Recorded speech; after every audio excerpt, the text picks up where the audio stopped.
దేవుని వాక్యాన్ని మనము కలిసి ధ్యానం చేసుకోవడానికి మనము ప్రయత్నించేద్దాం.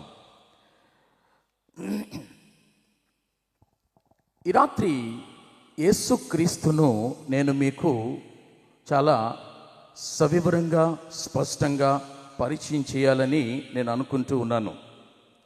గతంలో మీ మధ్యకు నేను వచ్చినప్పుడు కూడా యేసు ఎవరు అన్న ఒక అంశం మీద వివిధ విధాలైన వర్ణనలు యేసును గురించి మీకు ప్రకటించి, ఇక అట్టి వర్ణనలు కలిగిన మరొక వ్యక్తి ఈ భూమి మీద లేరు అని జ్ఞాపకం చేస్తూ అనేక రుజువులతో ఆ యేసుక్రీస్తు ప్రభుని గురించిన సువర్తమానాన్ని మీకు నేను ప్రకటించిన జ్ఞాపకాలు నాకు చాలా స్పష్టంగా ఉన్నాయి. అయితే ఈ రాత్రి వేళలో ఈ యేసుక్రీస్తును మరొక కోణములో మీకు నేను పరిచయం చేయాలని అనుకుంటున్నాను. ఒక గంట అటు ఇటుగా మీరు నాతో సహకరించి ఈ మాటలు వినాలని ఆశపడుతున్నాను. కొన్ని కారణాలను బట్టి గొట్టాలు ఊరి లోపలికి మనం పెట్టలేకపోయాం కాబట్టి ఇది ప్రాథమికంగా ఈ స్థలములో ఉన్న మనలను ఉద్దేశించి, ఆన్లైన్లో ఎవరైనా లైవ్ చూస్తుంటే వారిని ఉద్దేశించి మాత్రమే నేను ఉపదేశం చేస్తూ ఉన్నాను.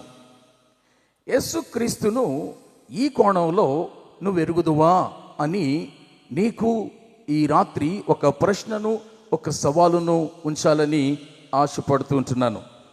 ఏంటి, ఏ కోణము అనంటే, యేసుక్రీస్తు ఆయన బ్రతుకులు మార్చేవాడు, జీవితాలను మార్చేవాడు. ఆ కోణంలో నుంచి ఈ రాత్రి కొన్ని కీలకమైన పాఠాలు మీ ముందు ఉంచాలని ఆశపడుతున్నాను. దయచేసి మీరు అటు ఇటు లేచి నిలబడాలని ప్రయత్నం చేయకండి. మీరు లేస్తే కొంతమంది మిమ్మల్ని చూస్తారు, మీరు ఆటంకంగా ఉంటారు. కాబట్టి మీరు ఉన్న చోటున మీరు అలాగే ఉండాలని, కూర్చోవాలని నేను కోరుతుంటున్నాను. మీరు సహకరిస్తే వాక్యం చాలా ఒక క్రమమైన రీతిలో మీకు ఉపదేశించబడుతుంది. మీరు వింటారు, అర్థం చేసుకుంటారు. మీ కొరకు ఒక నిర్ణయాన్ని వెళ్ళే ముందు మీరు చేసుకుని వెళ్తారు.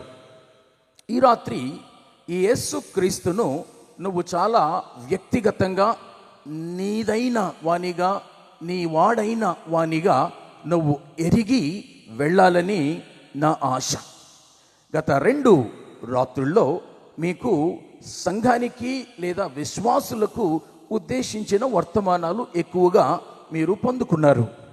ఈ రాత్రి ఇందాకే నాని చెప్పినట్టుగా బహుశా ఈ సంవత్సరపు బహిరంగ 3 దినాల సువార్త కూడికల చివరి రోజు కాబట్టి నేను సువార్తను స్పష్టంగా ఈ రాత్రి మీ ముందు ఉంచాలని నేను ఆశపడుతున్నాను.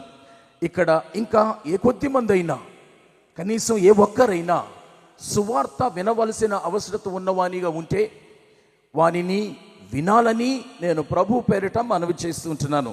ఎందుకంటే బహుశా నీ కోసమేనేమో ఈ చివరి రాత్రి, ఈ చివరి సువార్త సందేశము అని నేను భావిస్తూ ఉన్నాను.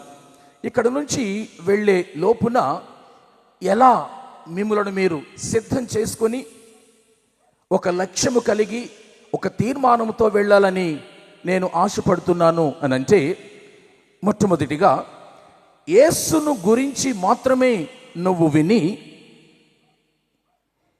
యేసును మాత్రమే నువ్వు ఎరిగిన వానిగా ఉంటూ, యేసు చేత ఎరుగబడిన వానివిగా దానివిగా లేకపోతే ఈ రాత్రి నీకు ఇది ఒక చివరి అవకాశం. రెంటికి చాలా తేడా ఉంది సుమా. నేను యేసును ఎరగడం వేరు, యేసు నన్ను ఎరగడం వేరు. ఉందా లేదా? రెంటికి తేడా ఉందా? మనందరికీ మన ముఖ్యమంత్రి చంద్రబాబు నాయుడు గారు తెలుసు, మనం ఆయన ఎరుగుదాం. నేను ఆయన్ని పెట్టి ఆమె నీకు తెలుసా అని ఆయన అడిగితే ఆయన ఈ రాష్ట్రానికి ముఖ్యమంత్రే, కానీ వ్యక్తిగతంగా నిన్ను ఎరుగడు. కానీ నువ్వో ఆయన రాష్ట్ర ముఖ్యమంత్రి కాబట్టి తెల్లారితే ఆయన గురించి చదువుతావు, వింటావు, ఆయన్ను ఎరుగుదు. రెంటికి చాలా తేడా ఉంది. అదే ముఖ్యమంత్రి గారు వచ్చి ఇమ్మి భుజం మీద చెయ్యి వేసి మాట్లాడుకుంటూ చాలా చక్కగా కలిసిపోయి వెళుతూ ఉంటే నేను అడుగుతాను ఆయన్ని, చంద్రబాబు గారు మీకు ఇమ్మి తెలుసా అని అంటే, ఎందుకు తెలీదు, నాకు తెలుసు అన్నాడు అనుకోండి, అది వేరుగా ఉంటుంది. ఇద్దరు ఒకరికి ఒకరు ఎరిగిన వారై ఉంటారు. ఈ రాత్రి నేనేం మాట్లాడాలని ఆశపడుతున్నాను అనంటే, ప్రపంచములో యేసుక్రీస్తును ఎరుగని వారు దాదాపు ఎవరు లేరు. యేసుక్రీస్తు ఎవరండి అని గనుక మనము వారిని ప్రశ్నిస్తే వారంటారు, యేసుక్రీస్తు దేవుడండి, యేసుక్రీస్తు క్రైస్తవుల దేవుడండి, ఇలా మాట్లాడతారు. కానీ ఆ యేసుక్రీస్తు నేను అడుగుతాను, ఈయనను నీవు ఎరుగుదువా యేసు అని అంటే, చాలామంది విషయాల్లో బహుశా ఆయన అంటాడు, అతడు ఆమె నా సృష్టే, కానీ నేను ఆయనను ఎరుగను. ఎందుకంటే స్వయాన యేసుక్రీస్తు ప్రభువుల వారు అనేక మందిని గూర్చి ఇలాంటి మాట ఆయన చెప్పినట్లుగా, చెప్పబోతూ ఉన్నట్లుగా బైబిల్లో రాయబడింది. ఆయన అంటాడు, మీరెవరో నేను ఎరుగను, పొండి. నేను మిమ్మును బొత్తిగా ఎరుగను, నా యుద్ధ నుండి తొలగిపోండి. అక్రమము చేయువారులారా, నా యుద్ధ నుండి పోండి. నేను మిమ్మును ఎరుగను, నేను మిమ్మును బొత్తిగా ఎరుగను. ఈ రెండు మాటలు బైబిల్ రాసి పెట్టింది. కాబట్టి ఈ రాత్రి చాలా సీరియస్ విషయం నేను మాట్లాడుతున్నాను. ఇక్కడున్న మనందరికీ యేసును గురించి తెలుసు, కానీ ఇక్కడున్న మనలో ఒక్కొక్కని గురించి యేసును అడిగితే నీవు తెలుసు, నీవు తెలుసు, నీవు తెలుసు అని విడివిడిగా నీ గురించి ఆయన చెప్పగలడా? ఇది ప్రశ్న. అందుకనే ఎవరి బ్రతుకులైతే యేసుక్రీస్తు చేత మార్చబడతాయో, ఎవరి జీవితాలైతే ఆయన చేత రూపాంతరపరచబడతాయో, వారిని మాత్రమే ఆయన ఎరుగును. మనకందరికీ అర్థమయ్యే భాషలో చెప్పాలనంటే, ఎవరైతే యేసు ప్రభు నమ్ముకుంటారో వానిని మాత్రమే ఆయన ఎరుగును. ఈ రాత్రి ఇక్కడ ఉంటున్న మనము, ఈ స్వరము వింటున్న వీధుల్లో ఉంటున్న నా ఆత్మీయులైన మీ అందరికీ ఇది చాలా తీవ్రమైన విషయంగా ఈ రాత్రి మీ ముందు ఉంచబోతూ ఉంటున్నాను. నువ్వు యేసును ఎరగడం కాదు, యేసు నిన్ను ఎరుగునా? ఇది ఈ రాత్రి నీ ముందు ఉంచుతున్న ప్రశ్న. చాలా మంది మన ఇండియాలోనే యేసును మాత్రమే ఎరిగిన వారుగా ఉన్నారు, కానీ యేసు చేత ఎరుగబడిన వారుగా లేరు. ఒక ఆయన అంటాడు, నేను అందరికీ అగరవత్తులు ఇలా తిప్పేస్తానండి. ఇక్కడ చాలా చాలా బొమ్మలు ఉంటాయి, విగ్రహాలు ఉంటాయి, అందరికీ ఒక రౌండ్ ఇలా తిప్పేస్తాను అగరవత్తులు పోగా. అందరికీ వరుసన ఒక్కొక్క అరటిపండు పెట్టేస్తా, అందరికీ ఒక్కొక్క కొబ్బరికాయ కొట్టేస్తా, అందరికీ ఒక్కొక్క నమస్కారం పడేస్తా. అదేంటయ్యా అని అడిగితే, ఏమో ఇందులో ఎవడు నిజమైన దేవుడు నాకేం తెలుస్తుంది, నేను చచ్చి ఆ స్వర్గానికి వెళ్ళినప్పుడు వీళ్ళలో ఎవడో ఒకడు ఉండకపోతాడా, అప్పుడు నేను ఇలా అనకపోతాను ఏమని, నీకు ధూపం వేశానుగా, నీకు కొబ్బరికాయ కొట్టానుగా, నీకు అరటి పండు పెట్టానుగా, నీకు పువ్వు పెట్టానుగా అని నేను అడుగుతాను ఆయన్ని. కాబట్టి ఎన్ని వందల వేల కోట్ల దేవుళ్ళైనా అగరవత్తులు తిప్పేస్తాను అందరి చుట్టూ.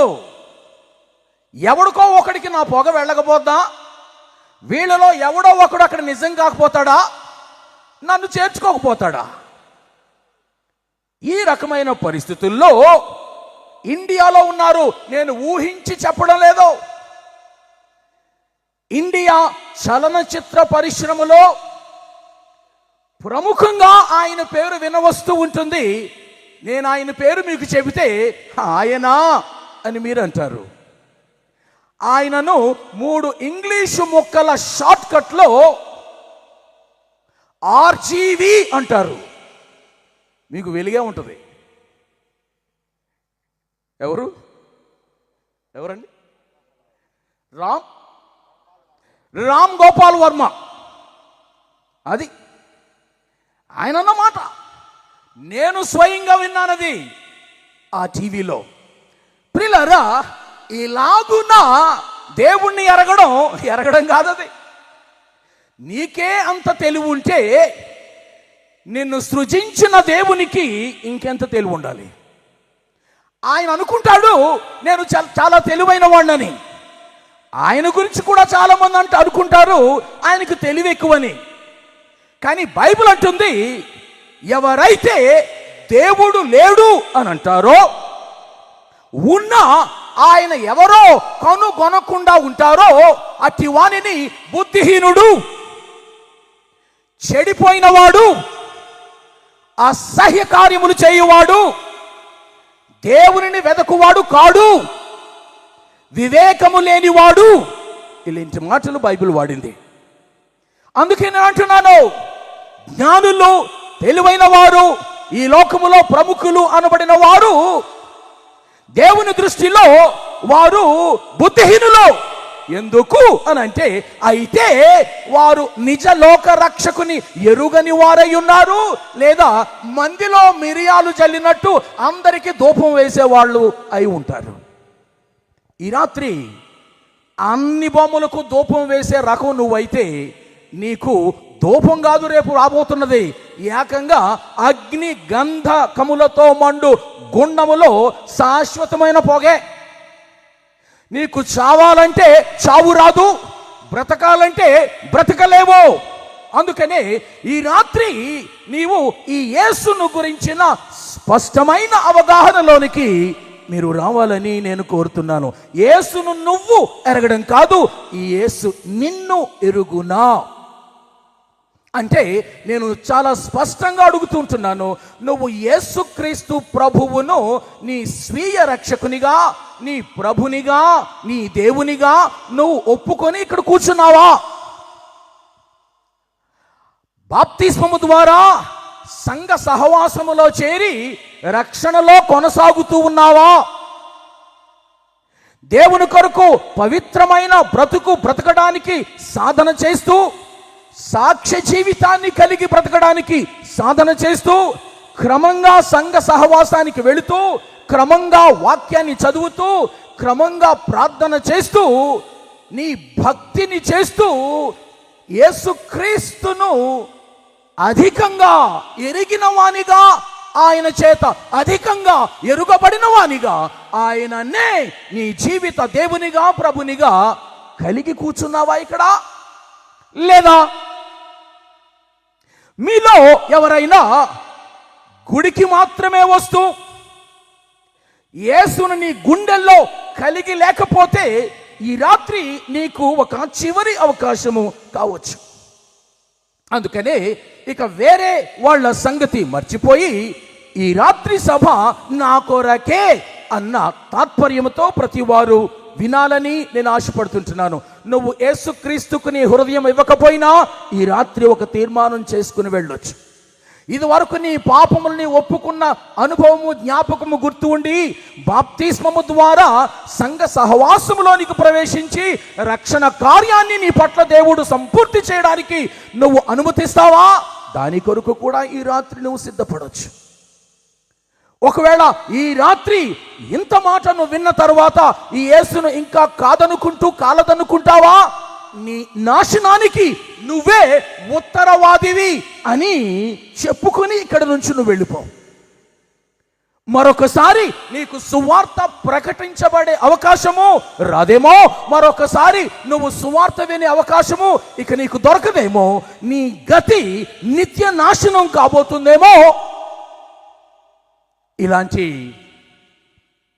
శ్రేష్టమైన గుంభనమైన గడియల్లో ఈ మాటలు మీకు తెలియచేస్తున్నాను. మెచ్చుకు యేసుక్రీస్తు ఎవరు అనంటే ఆయన బ్రతుకులను మార్చువాడు, జీవితాలను మార్చువాడు. నువ్వు 4 సంవత్సరాలకు ఒకసారి వచ్చే నీళ్లలో మునిగితే నీ మహా అయితే ఒంటి మురికి పోతుందేమో. 120 సంవత్సరాలకు ఒకసారి వచ్చే ఆ 3 నదుల సంగమంలో మురికి నీళ్లలో మునిగితే అక్కడ మురికి నీకు అంటుకుంటుందేమో, లేదా నీ మురికి కాస్త పక్కోడికి అంటిస్తావేమో. కానీ ఇవేవి కూడా నీ జీవితాన్ని, నీ అంతరంగాన్ని, నీ ఆత్మను తాకవు. నువ్వు బకెటెడు నీళ్లు నీ తల మీద నువ్వు దిమ్మరించుకుంటే అది నీ ఒంటి మీద నుంచి అలా క్రిందకు పాకిపోతుంది, కానీ నీ అంతరంగాన్ని అది తాకదు, నీ హృదయాన్ని అది తాకదు, నీ ఆత్మను అది కడుగదు. అందుకే మన చుట్టూ ఉంటున్న మతాలు నీ ఒళ్ళు ఎలా కడుక్కోవాలి, నీ తల ఎలాగ అర్పించాలి, నీ బట్టల రంగులు ఎలా మార్చుకోవాలి, నీ ఒంటికి ఏ రకమైన బూడిదలు పూసుకోవాలి, ఇవి నేర్పడంలో ప్రతిష్ఠులు వాళ్ళు, సిద్ధహస్తులు, ప్రవీణులై ఉన్నారు. 45 రోజులు 45 కోట్ల కంటే మించిన వాళ్ళు రమారమి 4500 మంది వాలంటీర్లతో ఆ 3 నదుల సంగమం చేత మునిగి ఏం బాంకున్నారు అని అంటే దురదలు బాంకున్నారు అని బయటకు వస్తున్న రిపోర్ట్లు.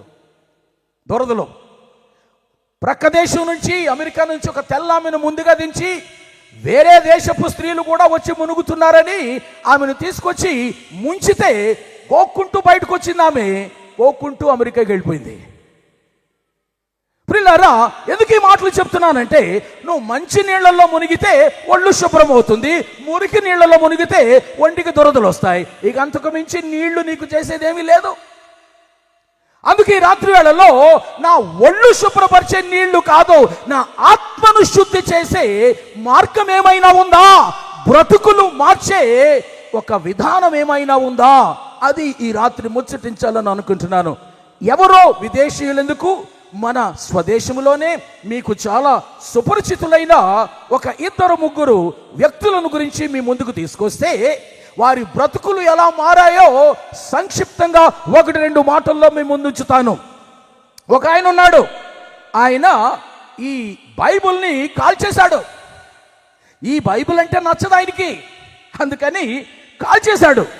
కాల్చి ఈ అట్ట బాగుంది అని చెప్పి అట్ట వరకు మాత్రం పీకి తన గదిలోని పుస్తకాల అల్మారాలో పెట్టుకున్నాడు. కొంతకాలం తరువాత ఆయన ఏదో పని మీద పుస్తకాలు వెతుకుతుంటే లోపల పేజీలు లేకుండా అట్ట మాత్రమే ఉన్న ఈ పరిశుద్ధ గ్రంథపు పైన అట్ట కనబడింది. పరిశుద్ధ గ్రంథము అన్న మాట దాని మీద కనిపిస్తుంది. చాలా ఆకర్షితుడయ్యాడు పరిశుద్ధ గ్రంథం అన్న పేరుకి.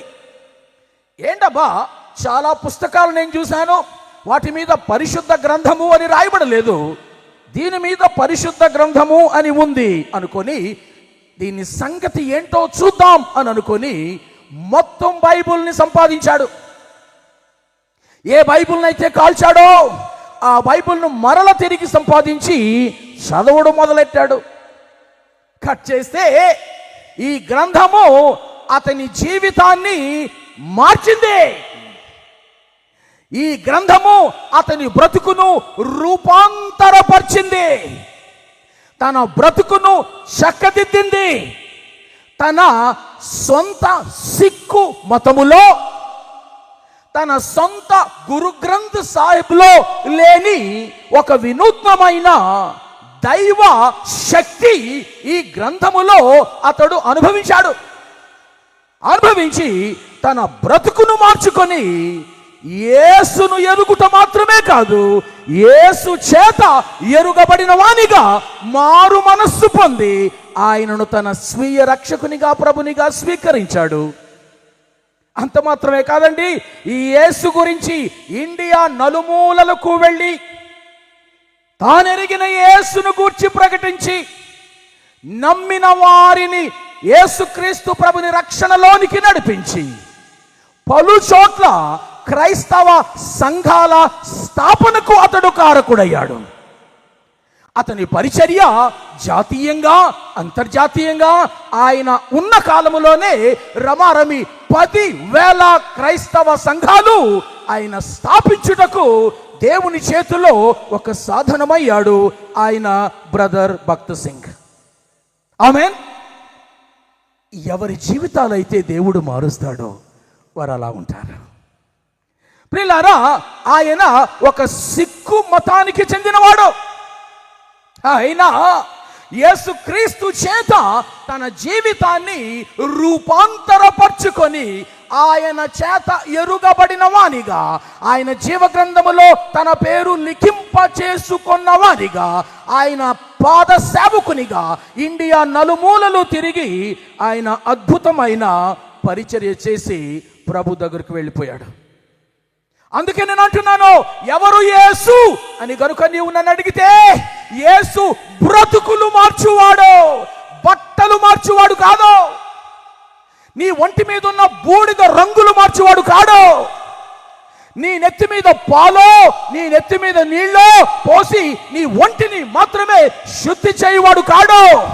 ఈ నేల మీద ఉన్న ఏ మతాలకు సాధ్యం కాని రీతిలో నీ అంతరంగములోనికి దూరి నీ హృదయపు తలంపులను శోధించి పరిశోధించి నీకు మారు మనస్సు వచ్చినట్లుగా నీ ఆత్మను కడుగువాడు. ఆమేన్. కాబట్టి ప్రియులారా, ఇవాళ అట్టి యేసుతో సముడు ఎవరు? అట్టి యేసుకు సాటి ఎవరు? ఎవరు లేరు. అందుకే నా ఆత్మీయులారా, ఈ కంట్రిక గ్రామంలో వెలగలేరు నుంచి ఇతర పరిసర ప్రాంతాల్లో నుంచి వచ్చిన ఆత్మీయులారా, మీరు గుళ్ళకు వెళుతున్నారు, నాకు తెలుసు, ప్రార్థిస్తున్నారు, పాటలు పాడుతున్నారు. ఇవేమీ నేను అడగను. నేను అడుగుతున్న దానిలో ఏంటంటే, యేసును ఇక్కడ నిలబెట్టి నిన్ను అక్కడ నిలబెట్టి ఆమె నీకు తెలుసా యేసయ్యా అని అడిగితే ఈయనేం చెబుతాడో అదే ఫైనల్. ఈయనేం చెబుతాడో అదే ఫైనల్. పాస్టర్ ఐజక్ గారు ఏం చెప్తారో కాదు, పాస్టర్ జయరాజ్ గారు ఏం చెప్తారో కాదు, ప్రభువు నీ గురించి ఏం చెబుతాడో అదే ఫైనల్. ఏం చెప్తాడు ఈ రాత్రి నీ గురించి? ఇంకొక ఆయన నాకు తెలుసు, ఆయన ఒక నిష్ట కలిగిన బ్రాహ్మణ కుటుంబంలో జన్మించిన వాడు. ఆయన ఈ మొత్తం 66 పుస్తకాలలో క్రొత్త నిబంధనలో 4 సువార్తలలో 4వ సువార్త అయిన యోహాను సువార్త అనే చిన్న పుస్తకాన్ని ఒకసారి ఆయన దొరకపుచ్చుకున్నాడు.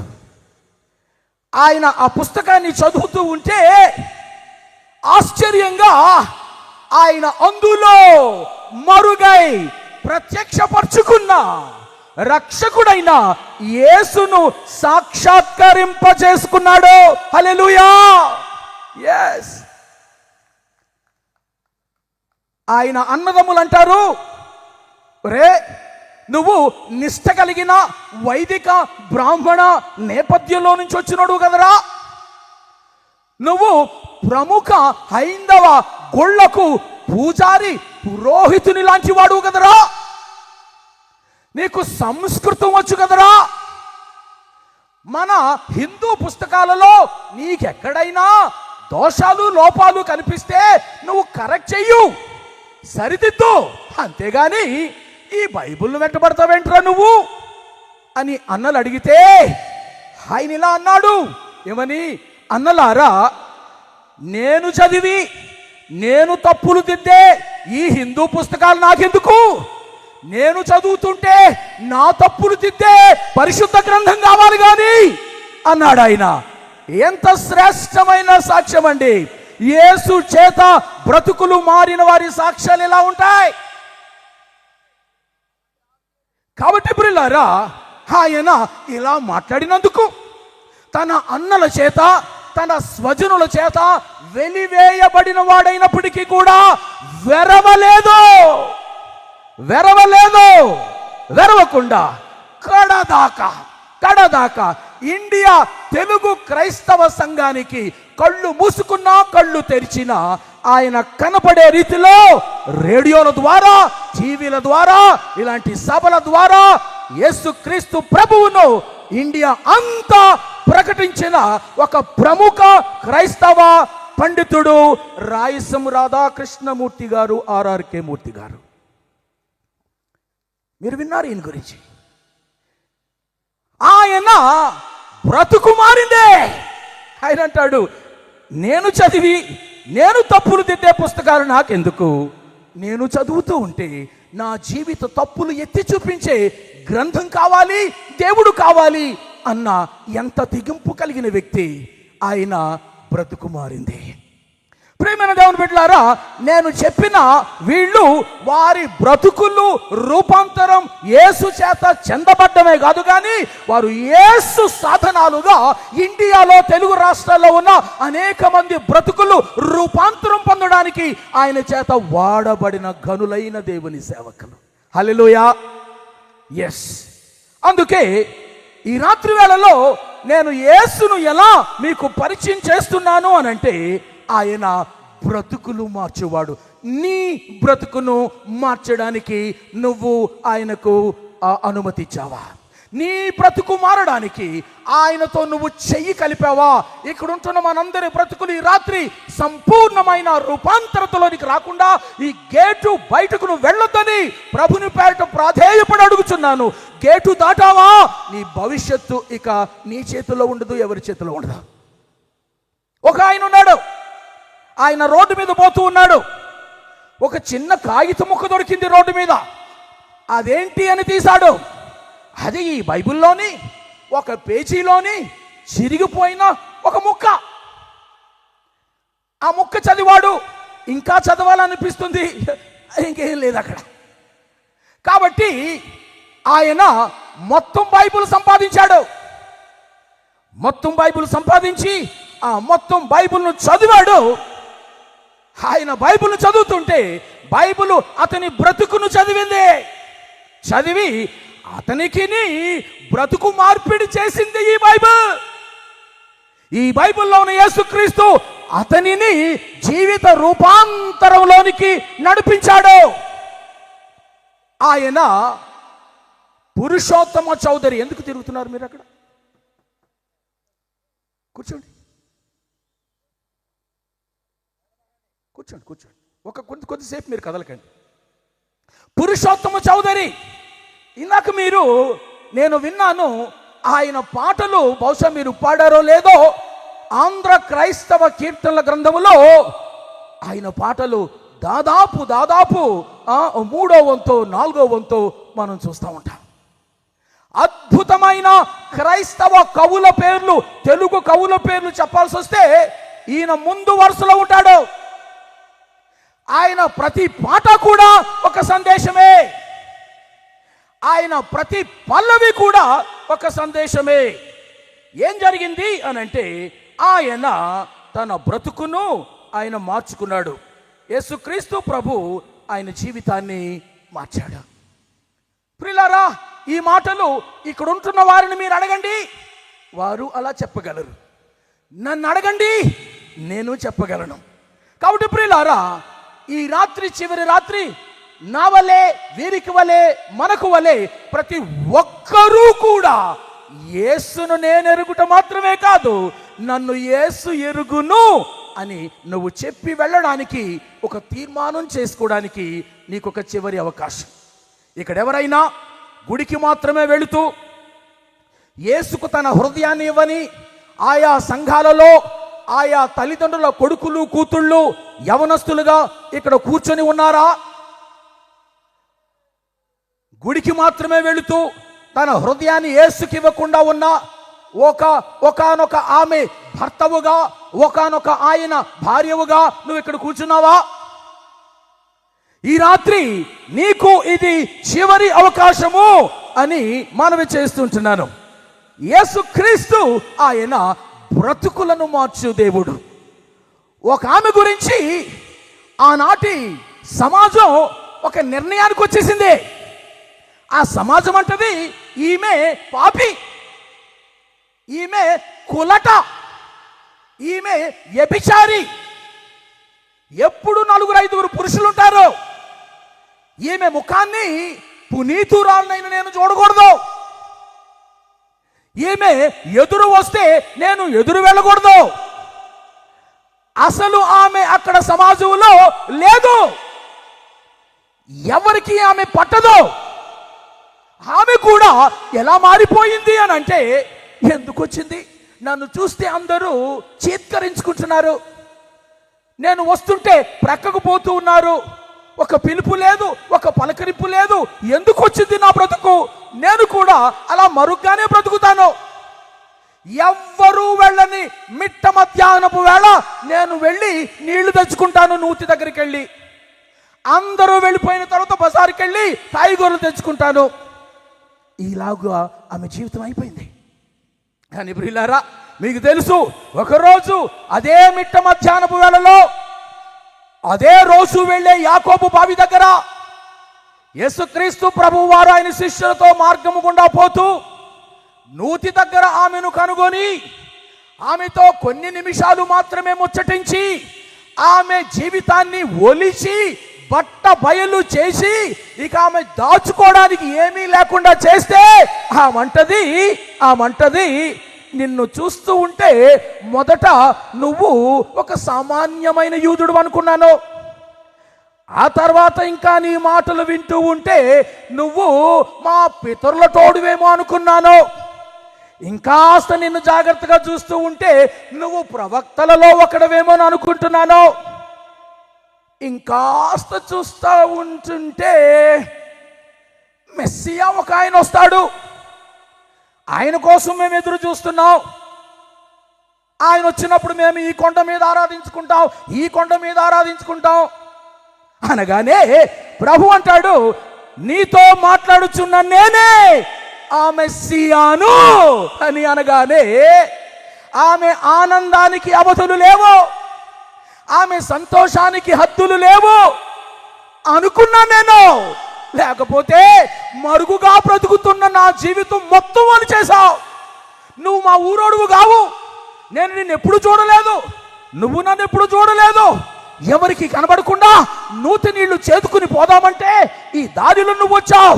నీళ్ళు అడిగావు కదా అని పోసాను. నువ్వు మాట కలిపావు, నా బ్రతుకు ఒలి చేశావు. నువ్వు మెస్సియావే అయి ఉంటావు, అవునా? ఎస్, నీతో మాట్లాడుచున్న నేనే మెస్సియాను అనగానే, ప్రియులారా, బ్రతుకు మారిన వాళ్ళు ఎలా ఉంటారంటే వారి ఆనందానికి అవధులుండవు. మరొక మనిషిని చూడడానికి ఈమె ఇష్టపడదు, ఈమెను చూడడానికి మరొక మనిషి ఇష్టపడడు. అలాంటి వేళల్లో మిట్ట మధ్యాహ్నం వేళ కడవ అక్కడే వదిలిపెట్టి సమరైకు పరుగు పెట్టి ఇంటింటి తలుపు తట్టి నేను చేసినవన్నీ నాతో చెప్పిన వారిని వచ్చి చూడండి, ఈయన మెస్సియా కాడా అని చెప్పి ఊరెవ్వరికి అక్కరలేని ఒక స్త్రీ ఊరి మొత్తానికి మెస్సియాను పరిచయం చేసింది. హల్లెలూయా, హల్లెలూయా. బ్రతుకులు మారిన వారి జీవితాలు, వారి జీవిత స్పందనలు అలా ఉంటాయి. ప్రియులారా, ఈ రాత్రి వేళలో యేసుక్రీస్తు ప్రభు నిన్ను ఎరుగును. అయితే నువ్వు కనుక ఈ రాత్రి ఆయన నీ హృదయంలోనికి తీసుకుంటే నీ గుండెలోనికి వస్తాడు. అప్పుడు నిన్ను నేను ఎరుగుదును అని బయటకు గట్టిగా చెప్తాడు ఆయన. ఎవరైతే నేల మీద యేసును నేను ఎరుగుదును, ఆయన నా దేవుడు, నా రక్షకుడు, నా ప్రభు అని ఒప్పుకుంటారో, నేను నా తండ్రి ఎదుట ఈమెను నేను ఎరుగుదును, ఈమె కోసం ప్రాణం పెట్టాను, నా యొక్క రక్తములో ఆమె తన పాపములు కడుక్కున్నటకు ఆమె సిద్ధపడినది, ఆమె క్షమించబడి నీతిమంతురాలుగా తీర్చబడినది. డాడీ, నేను ఈమెను ఎరుగుదును, తండ్రి, నేను ఈయన ఎరుగుదును అని అనబోతున్నాడు ఆయన. అలా ఆయన అనాలి అని అంటే ఇక్కడ నువ్వు యేసును నీ స్వరక్షకునిగా ఎరగాలి. ఇంకొక ఆమె బ్రతుకు, ఆమెది చీకటి బ్రతుకే. చీకటి పాపములో కొనసాగుతూ ఉన్నంత వరకు బాగానే ఉంది. ఆమెకు కులాసాగా ఉంది, ఆమెకు సౌఖ్యంగా ఉంది, డబ్బులున్నాయి, పేరుంది, ఎవరు పిలిస్తే వారు అందుబాటులోకి వస్తున్నారు. అయితే ఒకరోజు ఏమైంది, ఆమె పాపము చేస్తూ ఉంటుండగా పట్టబడింది. ఆమెను తీసుకువచ్చి యేసుక్రీస్తు ప్రభు ముందు పెట్టారు. కొంతమంది పురుషులు ఎడమ చేతి చూపుడు వేలు ఆమె మీద గుచ్చి గుచ్చి ఉంచుతూ, కుడి చేతి రాళ్ళు పట్టుకొని అంటే విసిరి కొట్టి చంపడానికి సిద్ధంగా ఉంది. సీనది అక్కడ యెరూషలేము మందిర ప్రాంగణములో ఉన్న సీనది. యేసుక్రీస్తు అక్కడున్నాడు, శిష్యులు ఆయన చుట్టూ ఉన్నారు. ఇక్కడ మూక వచ్చి ఒక స్త్రీని ఆ బహిరంగ స్థలంలో ఉంచి చూపుడు వేలుతో ఈమె ఇది, ఈమె ఇలాంటిది అని నొక్కి చెబుతూ చంపేయడానికి ధర్మశాస్త్ర ప్రకారంగా వ్యభిచారములో పట్టబడిన వారిని చంపు పని మీద వాళ్ళున్నారు. ప్రియులారా, ఇది పరిస్థితి. ఆమె బ్రతుకు ఆ రోజు తెల్లారిపోయేదే, ఇక ఆమె రాళ్ల సమాధి అయిపోయేదే. యేసు అక్కడ లేకపోతే, యేసు అక్కడ లేకపోతే కొట్టమంటావా ప్రభువా? కొట్టే. చంపేయమంటావు ప్రభువా? ఓకే. ఒక మాట చంపుదురు గాని కొడుదురు గాని ఒక మాట, మీలో పాపము లేనివాడు మొట్టమొదటిగా ఆమె మీద రాయి వేయండి, ఆ తర్వాత పాపం ఉన్నోడు లేనోడు మొత్తం కలిపేసేసేయండి అనగానే, మీలో పాపము లేని ఇద్దరు అనలేదు, ఆయన ముగ్గురు అనలేదు, ఒక్కడు.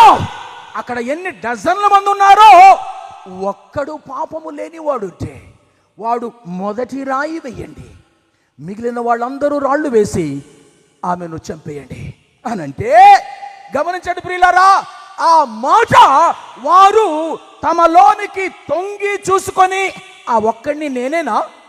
నేను ఎందుకు అవుతాను? నేను కాను. ఎందుకంటే నాకు తెలిసి నేను అట్లా అంటున్నాను.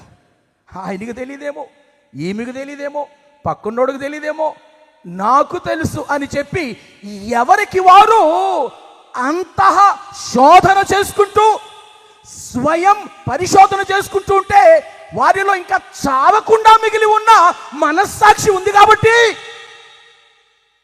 చచ్చిపోలేదు, ఇంకా దానికి వాత వేయబడి లేదు, ఇంకా దానికి మసి పట్టలేదు, ఇంకా కొద్దిగా మిణుకుమంటూ ఉంది వారిలోని మనస్సాక్షి.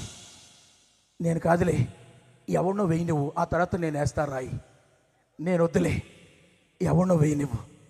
అందరూ అలా అనుకుంటున్నారండి. అంటే అర్థం ఏంటి?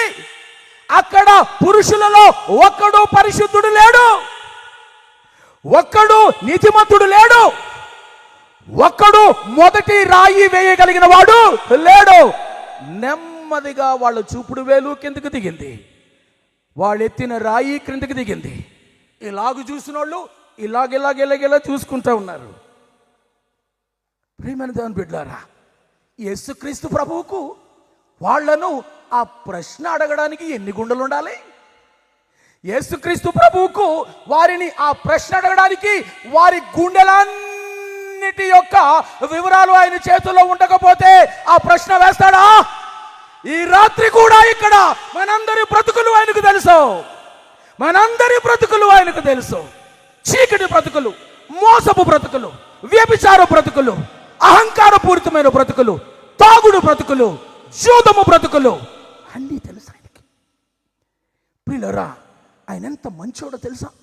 ఎంత మంచోడనంటే, నిన్ను పాపి అని బయట పెట్టకుండానే నీకు నచ్చితే నీకు చికిత్స చేసి నీ పాపము నుంచి నిన్ను విడిపించి నీలోనికి ప్రవేశించాలి అని ఆశపడేటంత మంచివాడు ఆయన.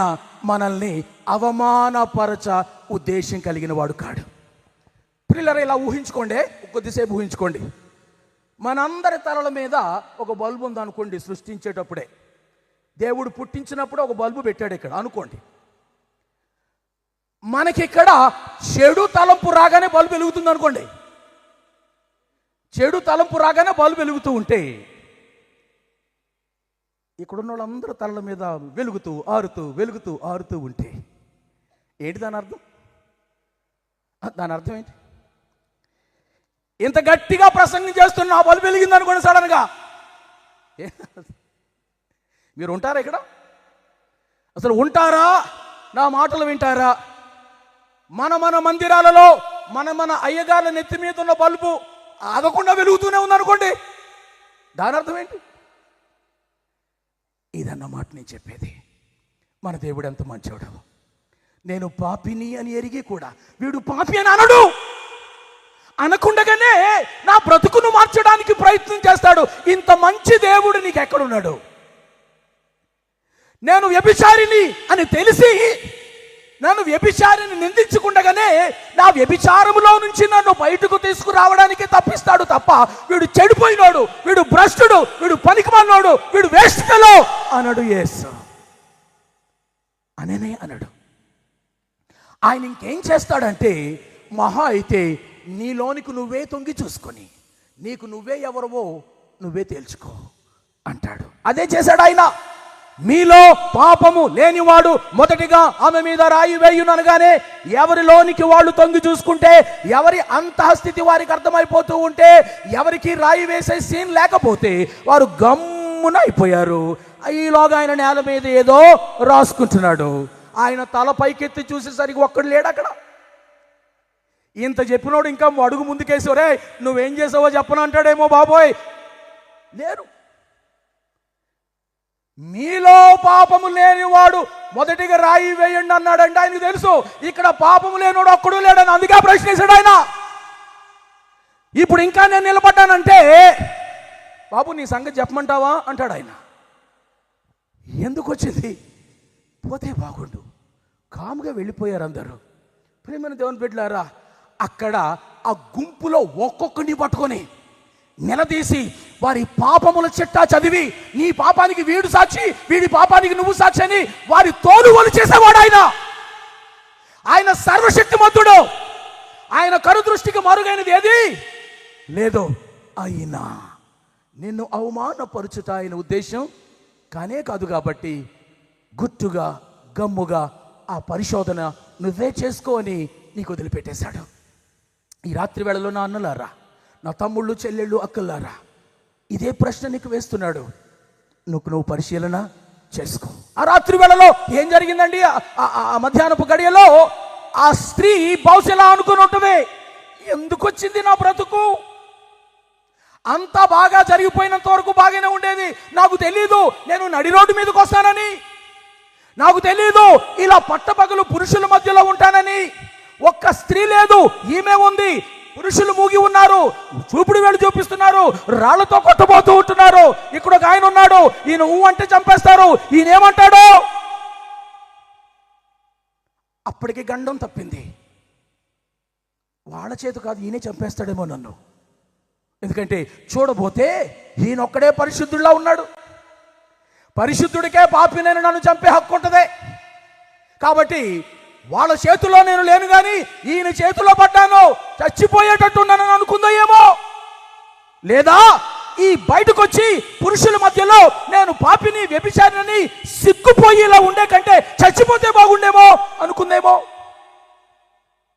కానీ ప్రభు అయిన యేసుక్రీస్తు అన్నమాట, అమ్మా ఆ పిలుపు ఎంత దివ్యమైన పిలుపు.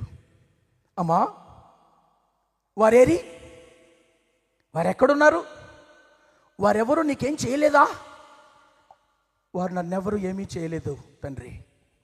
ప్రభు అన్నమాట, నేను నిన్ను ఏమీ అనను, నేను నిన్ను శిక్షించను. శిక్షించగలిగిన వాడెవడైనా ఇక్కడుంటే అది నేనే, కానీ నిన్ను శిక్షించను. మరేం చేస్తావు ప్రభు అని ప్రక్క నుండి నేను ఆయన అడిగితే, ఈమె బ్రతుకు మార్చుకోవడానికి ఒక అవకాశం ఇస్తాను, ఈమె బ్రతుకు మార్చుకోవడానికి ఒక అవకాశం ఇస్తాను. అమ్మా వెళ్ళు, ఇకను పాపము చెయ్యకు, ఇకను పాపము చేయకు.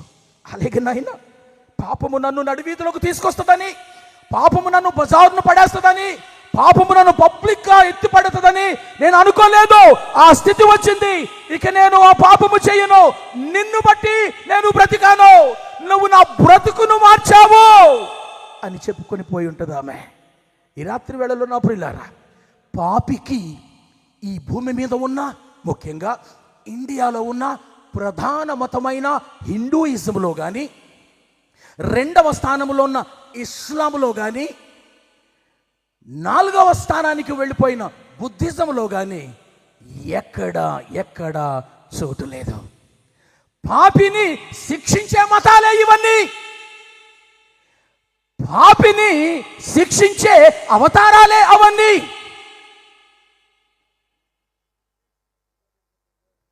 ఎందుకయ్యా నువ్వు ఆయా కాలాలలో ఆయా సమయాలలో నేల మీదకు అవతరిస్తున్నావు అని నేను ఒక ఆయన అడిగితే, ఆ హిందూ మతములో ఆయన అన్నాడు, నేను దుష్టులను శిక్షించుటకును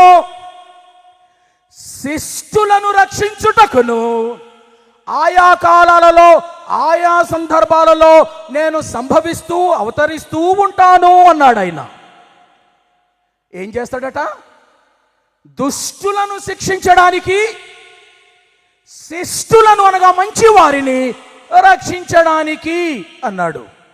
అలాంటి అవతారాలు 10 అవతారాలు అవతరించాడట. ఈ 10 అవతారాల్లో అతడు రావడం, ఎవరినో చంపడం, వెళ్ళడం, రావడం, ఎవరినో చంపడం, వెళ్ళడం. ఎందుకయ్యా అని చెప్పావు? వాడు దుష్టుడు. నన్ను నేను తొంగి చూసుకున్నాను, నేను దుష్టున్నా శిష్టున్నా అని. చాలా భయం కలిగింది నాకు, చాలా భయం కలిగింది. ఎందుకంటే నేను దుష్టుణ్ణే అని నాకు అర్థమయ్యింది. నా ఊహలు చెడిపోయాయి, నా ఆలోచనలు చెడిపోయాయి, నా క్రియలు చెడిపోయాయి, నా అలవాట్లు చెడిపోయింది, నా గుణం చెడిపోయింది. ఆఫ్రికా దేశంలో ఒక సామెత ఉంది. ఆ సామెత ఎంత లోతైన అర్థమో అది చెప్తున్నాను. నీ ఊహలు చెడిపోతే ఊహల్లో నుంచి పుట్టే నీ ఆలోచనలు చెడిపోతాయి. నీ ఆలోచనలు చెడిపోతే నీ ఆలోచనలో నుంచి పుట్టే నీ క్రియలు చెడిపోతాయి. నీ క్రియలు చెడిపోతే అవే క్రియలు పదే పదే చేస్తే నీకు అలవాటయ్యే అలవాట్లు చెడిపోతాయి. అలవాట్లు చెడిపోతే నీ గుణం చెడిపోద్ది. నీ గుణం చెడిపోతే నువ్వు వెళ్ళబోయే గమ్యం కూడా చెడిపోద్ది అన్న సామెత ఉంది. అంటే అర్థం ఏంటంటే, మానవుడు దేవుడు లేని గమ్యానికి ఎప్పుడు వెళతాడు అని అంటే, దేవునితో సంబంధం లేకుండా దైవ విరుద్ధ గుణాన్ని సంపాదించుకుంటే. దైవ విరుద్ధ గుణం ఎప్పుడు తయారవుతుంది?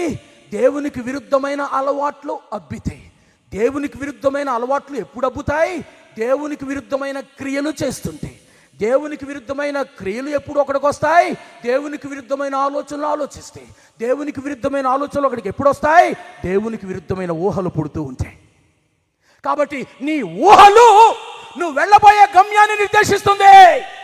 నీ ఊహలు మంచివైతే ఆలోచనలు మంచివవుతాయి, ఆలోచనలు మంచివైతే క్రియలు మంచివవుతాయి, క్రియలు మంచివైతే అలవాట్లు మంచివవుతాయి, అలవాట్లు మంచివైతే గుణం మంచిదవుతుంది, గుణం మంచిదైతే గమ్యం మంచిదవుతుంది. ఇక్కడ ఉందండి అంతా, ఇక్కడ ఇక్కడ. కాబట్టి దుష్టత్వం అన్నది చేతుల్లో కాదు. నువ్వు ఎవడో పీక చేతితో తెగ నరకక మునుపు ఆ నరహంతక ఆలోచనలు ఇక్కడ మొదలయ్యాయి. నువ్వు వ్యభిచారం చేయక మునుపు వ్యభిచారపు తలంపులు ఇక్కడ స్టార్ట్ అయ్యాయి. నువ్వు దొంగతనం చేయక మునుపు దొంగతనపు ఊహలు ఇక్కడ స్టార్ట్ అయ్యాయి. కాబట్టి నరుని యొక్క హృదయములోని తలంపులు కేవలము చెడ్డవే. ఇది దేవుడు యావత్ మానవాళి గురించి ఉమ్మడిగా రాసి చేసిన సర్టిఫికెట్ ఇది. ఈ కండ్రిగలో ప్రభువా ఒక మంచి వ్యక్తిని, శిష్టురాలైన ఒక ఆమెను చూపించు ప్రభు అంటే లేదు. శిష్టుడైన ఒక పురుషుని చూపించు ప్రభువా, లేడు. పోనీ ఆంధ్రాలో ఉన్నాడో ప్రభువా, లేడు. ఇండియాలో లేడు, ప్రపంచములో లేడు. ఏ భేదమును లేదు. అందరూ పాపము చేసి దేవుడు అనుగ్రహించే మహిమను పొందలేకపోతున్నారు. ఇది సృష్టికర్త మన గురించి ఇచ్చిన అల్టిమేట్ సర్టిఫికేట్. మనము దుష్టులం, మనమందరము పాపులం. ప్రియులారా, మన ఊహలు చెడిపోతున్నాయి, ఆలోచనలు చెడిపోతున్నాయి, క్రియలు చెడిపోతూ ఉన్నాయి, అలవాట్లు చెడిపోతున్నాయి, గుణం చెడిపోతుంది. కానీ వీటన్నిటికీ మనము బూడిద పూసుకొని క్రొత్త పిక్చర్ ఇవ్వడానికి ట్రై చేస్తావు. వీటన్నిటికీ కాషాయి బట్టలు వేసుకొని, తెల్ల బట్టలు వేసుకొని, నల్ల బట్టలు వేసుకొని ఒక ఎక్స్ట్రాగా పిక్చర్ ఇవ్వడానికి ట్రై చేస్తావు. అప్పుడప్పుడు ప్రభు స్తోత్రం హల్లెలూయా అంటూ ఒక క్రొత్త పిక్చర్ ఇవ్వడానికి ట్రై చేస్తావు. పిల్లారా, అంతరంగములో చెడిపోయావు. అది ఆయనకు తెలుసు. ఈ రాత్రి వేళలో ఆయన ఆ రోజు ఆ స్త్రీకి ఇచ్చిన మాట అవకాశాన్ని మనకిస్తున్నాడు. వెళ్ళు, ఇప్పటికి బ్రతికిపోయావు, ఇక పాపం చేయకు, ఇక పాపము చేయకు. నా ఆత్మీయులారా, ఎందుకండి ఈ సభలు? ఎందుకండి ఈ సభలు? ఇక్కడ పునీతురాలు ఉంటుందని కాదు, ఇక్కడ ఒక పరిశుద్ధుడు ఉన్నాడని కాదు, ఇక్కడ ఒక నీతిమంతుడు ఉన్నాడని కాదు.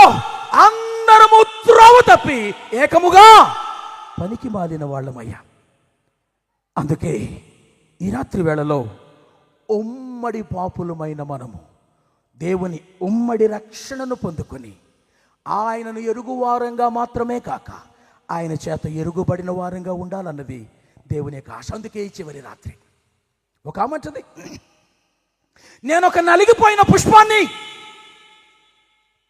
మరలా వికసిస్తానని అనుకోలేదు. నేను ఒక వాడిపోయిన మొత్తును మరలా చిగురిస్తానని అనుకోలేదు. నేను ఒక పాపిని పునీతురాల్ని అవుతానని అనుకోలేదు అని ఒక ఆమె ఆనందంతో ఎగురుతూ కేకలు పెడుతూ చిన్న పిల్లలాగా ఉల్లాసపడిపోతూ ఉంది. నేను మామూలుగా చదివాను ఆ మాటలు. ఆమె అరుస్తుంది, కేకలు పెడుతుంది. ఆమె చిన్నతనంలోనే 16వ ఏటనే లైంగిక దాడికి గురై, ఎవరు ఆమె మీద లైంగిక దాడి చేశారో ఆమె గర్భవతి అయింది. అతడెవడో తెలీదు. 16 ఏళ్లకు గర్భం వచ్చింది ఆమెకు. బిడ్డను కన్నది. జస్టిన్ అని పేరు పెట్టుకున్నది. టీనేజ్ గర్ల్ అండి, 16 ఏళ్ల అమ్మాయి బిడ్డను కన్నది. లైంగిక దాడికి గురయ్యింది. తన జీవితం చితికిపోయింది. కలలన్నీ కూడా కళ్ళలైపోయాయి. ఎవరూ లేరు చుట్టూ. గర్భం మాత్రం కనిపిస్తుంది, ఓ బిడ్డ మాత్రం కనిపిస్తున్నాడు. ఎలా ఉంటుంది ఊహించుకోండి. ఆమెకి ఎలా ఉంటుంది? ఆమె ఇంట్లో వాళ్ళు ఎలా చూస్తారు ఆమెను? ఆమెను ఎరిగిన వాళ్ళు ఎలా చూస్తారు? ఇవాళ ఒక ఆమె హాస్పిటల్లో చావు బ్రతుకుల్లో నుంచి నెమ్మదిగా కోలుకుంటుంది. ఆమంటే తెలుగు రాష్ట్రాల్లో సినీ సంగీత గాన ప్రపంచంలో ఎరుగని వారెవరూ ఉండరు. ఆమె పాటలంటే చెవి కోసుకుని వింటారు. ఆమె పాడుతుంటే ఫిదా అయిపోయి వినాలి అని అనిపిస్తూ ఉంటుంది. ప్రముఖ నేపథ్య గాయకుడు బాలసుబ్రహ్మణ్యం తదితరులతో ధీటుగా ఆమె ఫీమేల్ వాయిస్ ఇస్తూ అద్భుతంగా పాటలు పాడే ఆమె 2 రోజుల క్రితం చావు బ్రతుకుల్లో ఆమె అపస్మారక స్థితిలో లోపల ఉంటే తలుపులు బద్దలు కొట్టి వెళ్ళి చూస్తే ఆమె కొన ఊపిరితో అపస్మారక స్థితిలో ఉంది. హాస్పిటల్లో పెట్టారు. ఇప్పుడు కూడా హాస్పిటల్లోనే ఉంది. ఆమంటది, నేను పాడుతూ ఉంటే నేను ఎందుకే బ్రతికాను? పాడుతూ ఉంటే నేను బాగుంటాను. నాకు పాడాలనుంటూ ఉంటుంది. పాటలే నా జీవితం. పాటల కోసమే నేను పుట్టాను. అంతగా మాట్లాడే ఆమె ఏమైందో కానీ ఆత్మహత్య చేసుకోవడానికి ఆమె రెడీ అయిపోయింది. ఎందుకో ఆమె ప్రాణం అలా బ్రతికింది. ప్రియమైన దేవుని బిడ్డలారా, ఆమె యథార్థమైన హాస్పిటల్లో ఉన్న బొమ్మను ఆమె మేకప్ వేసుకుని పాటలు పాడే సమయంలో ఉన్న ఆమె రూపాన్ని చూస్తే పోలికలు ఉండవు. పోలికలు కనబడలేదు. బయటకు వచ్చి తన పాటల ద్వారా అనేక మందిని మురిపించి మెరిపించే ఒక స్త్రీ ప్రాణాలు తీసుకుంది. ఇవాళ తీసుకోవడానికి సిద్ధమైపోయింది.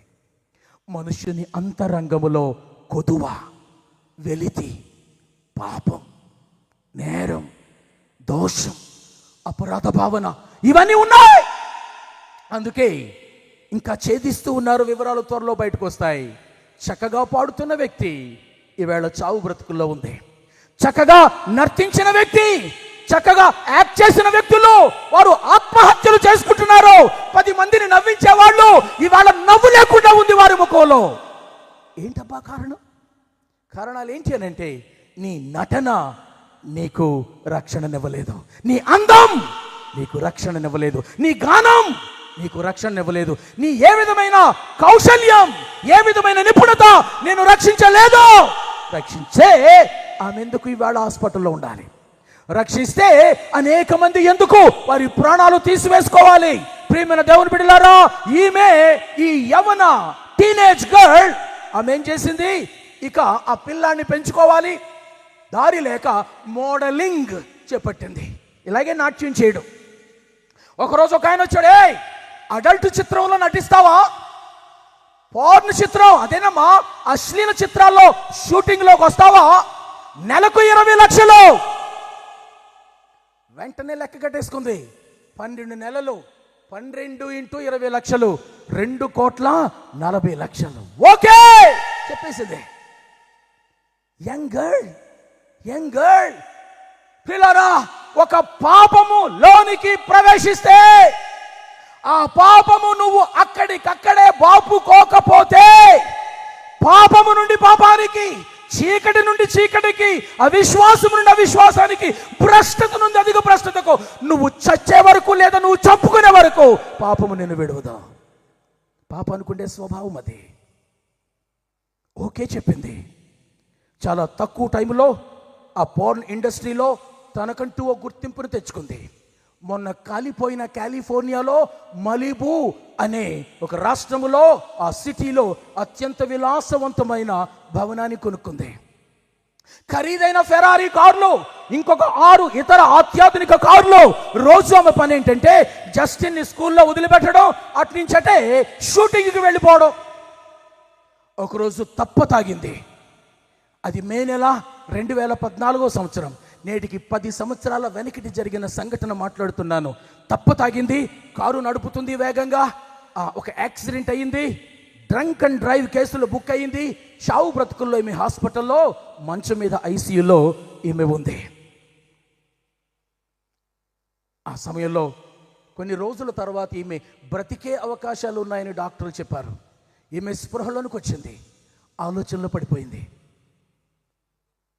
తన కెరియర్ మొట్టమొదటిగా ఒక అశ్లీల సన్నివేశంలో నటించి ఇంటికొచ్చి స్నానం గదిలో షవర్ క్రింద స్నానం చేస్తూ అక్కడే కూర్చుండిపోయి 2 గంటల పాటు ఏడ్చిన ఆ మొదటి అనుభవం గుర్తుకొచ్చింది. ఇక తరువాత నేను మరలా షూటింగ్కి పాల్గొను అని ఆమె తీసుకున్న నిర్ణయము ఆమెకు గుర్తుకొచ్చింది. అయితే ఆగకుండా మరలా షూటింగ్కి వెళ్ళక తప్పలేని స్థితి వచ్చింది. అది జ్ఞాపకం చేసుకుంది. ఈ షూటింగ్లో పాల్గొంటున్నప్పుడు నొప్పి తెలియకుండా ఉండడం కోసం ఇంజెక్షన్లు, మందులు మింగేది, మత్తు పదార్థాలు సేవించేది ఆ షూటింగ్లో పాల్గొనడానికి. అదంతా గుర్తుకొచ్చింది. తన మీద తనకి అసహ్యం పుట్టింది.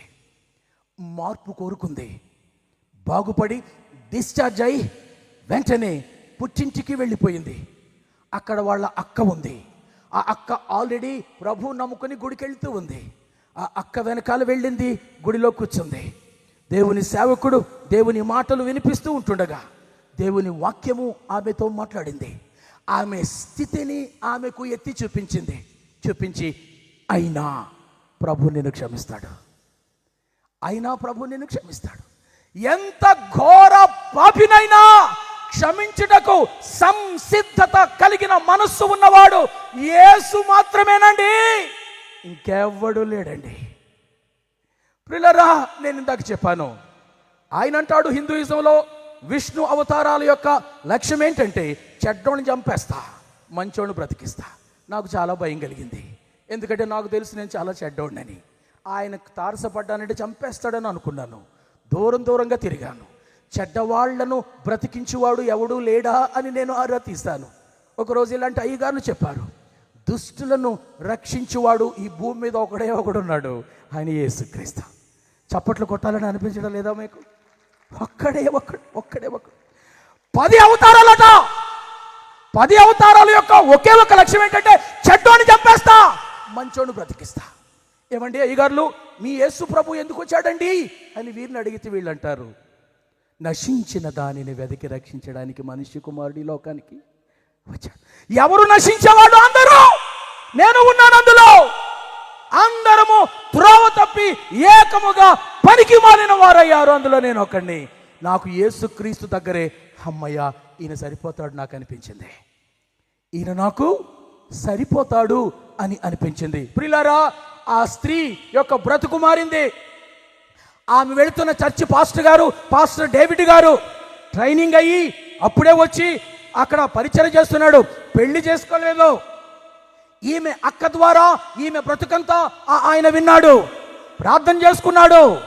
ఒకరోజు ఈమె తల్లిదండ్రులతో తోపుట్టులతో మాట్లాడుతున్నాడు ఆయన, ఏమండి ఈ అమ్మాయిని నాకు మీరు ఇస్తారా, నేను పెళ్లి చేసుకుంటాను. మీ చెల్లిని నాకు పెళ్లి చేస్తావా, మీ కూతుర్ని నాకు ఇచ్చి పెళ్లి. పాస్టర్ గారు ప్రియులారా, పెళ్ళి అయింది. ఆమెను బైబిల్ ట్రైనింగ్ పంపించాడు. ఈవేళ ఆమె పాస్టరమ్మా, ఈయన పాస్టర్ గారు. ఆమె పాస్టరమ్మా, ఈయన పాస్టర్ గారు. వీళ్ళిద్దరికి ఒక కొడుకు. ముందున్న కొడుకు జస్టిన్, ఇప్పుడున్న ఇంకో కొడుకు. అద్భుతమైన దివ్యమైన కుటుంబం అండి. ఆమెను చూస్తే ఏ పాతకాలపు జ్ఞాపకాలు కనపడవు. ఆమెను చూస్తే ఒక దివ్యమైన బ్రతుకు మారిన వ్యక్తిగా నువ్వు ఆమెను చూస్తావు. అందుకేనండి ఆమె అరుస్తుంది. ఎక్కడ నిలబెట్టి మైకివ్వు, ఆమె అరుస్తుంది. ఏమని? నేను ఒక నలిగిపోయిన పుష్పాన్ని మరలా వికసిస్తానని అనుకోలేదు. క్రీస్తు నాలో నూతన పరిమళాలు పోయించాడు. ఆమేన్. నేను ఒక వాడిపోయిన మొద్దును మరలా చిగురిస్తానని అనుకోలేదు.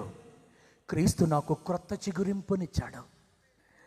నేను ఒక పాపిని పునీతురాల్ని అవుతానని అనుకోలేదు. క్రీస్తు నాకు ఒక క్రొత్త జీవితాన్ని ఇచ్చాడు. అందుకే ఉండబట్టదామే అరుస్తుంది, కేకలు పెడుతుంది, క్రీస్తును పైకెత్తుతుంది. ఇలాంటి దానను నేను ఇలాంటి దానిగా చేశాడని గొప్పలు పోద్ది. ప్రియులారా, ఈ రాత్రి వేళలో నీకు ఈ అనుభవం ఉందా?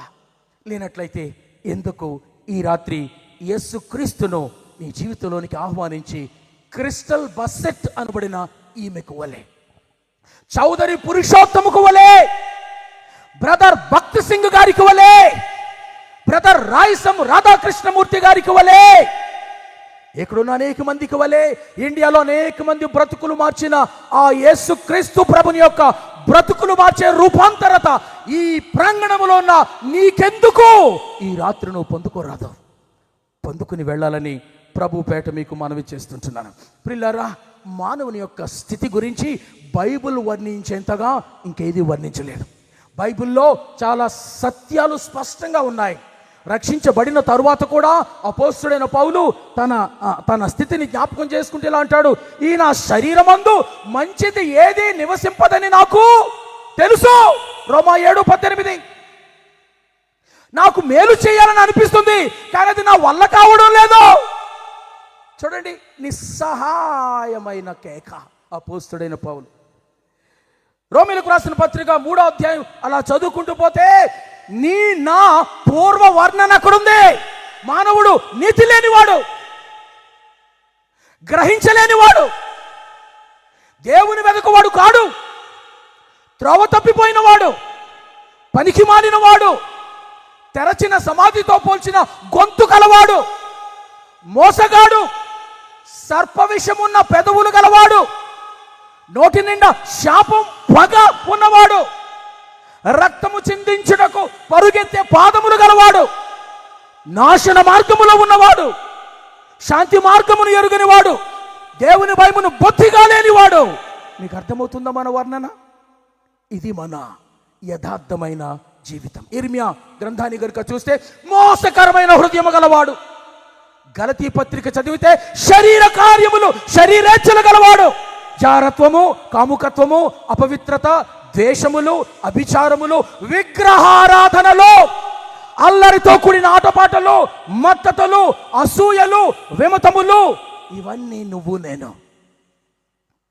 ఎఫెసీయులకు రాసిన పత్రిక చదివితే అపరాధముల చేతను పాపముల చేతను చచ్చిన స్థితిలో ఉన్నవాడు, ప్రపంచ ధర్మములో ఉన్నవాడు, దైవోగ్రత క్రింద ఉన్నవాడు, క్రీస్తుకు దూరస్తుడై ఉన్నవాడు, చీకటిలో ఉన్నవాడు, మరణములో ఉన్నవాడు, శిక్షావిధి కింద ఉన్నవాడు, తీర్పు క్రింద ఉన్నవాడు, ఇదండి మానవుని యొక్క స్థితి. నన్ను చూడండి, ప్రేమైన దేవుని బిడ్డలారా, నువ్వు ఎవరి గురించి ఆలోచించొద్దు ఈ రాత్రి. నేను ఎందుకు మాట్లాడుతున్నానంటే, ఇది నీవైతే నీకు ఇది చివరి రాత్రి కావచ్చేమో, నీకు ఇది తుది రాత్రి కావచ్చేమో. 2026 మార్చి నెల 3 రోజులు మరలా సువార్త కూటాల కోసం కనిపెడుతున్నావేమో, మంచం దిగవేమో రేపు. ఇవి వాస్తవాలు. ఇవి దేవుని వాక్యం. ఒక చోట నేను మాట్లాడుతున్నాను. ఒంగోలుకు బయట నెల్లూరు వైపుగా కొన్ని కిలోమీటర్ల దూరంలో పెళ్ళూరు అనే ఊరుంది. అక్కడ విగ్రహాలు తయారు చేస్తారు. అక్కడ పాస్టర్ ప్రభుదాస్ గారు మీటింగ్ పెట్టారు. ఇలా స్టేజ్ కట్టి ఒక 40 మంది మాత్రమే కింద ఉన్నారు. ఊరంతా గొట్టాలు పెట్టాడు. సువార్త వినిపించాలని ఆయన తపన. ఆ ఊరికి ఆ రాత్రి సువార్త ప్రకటించాను. ఒక పాస్టర్ గారితో కలిపి నేను ఒంగోలు వచ్చేసాను.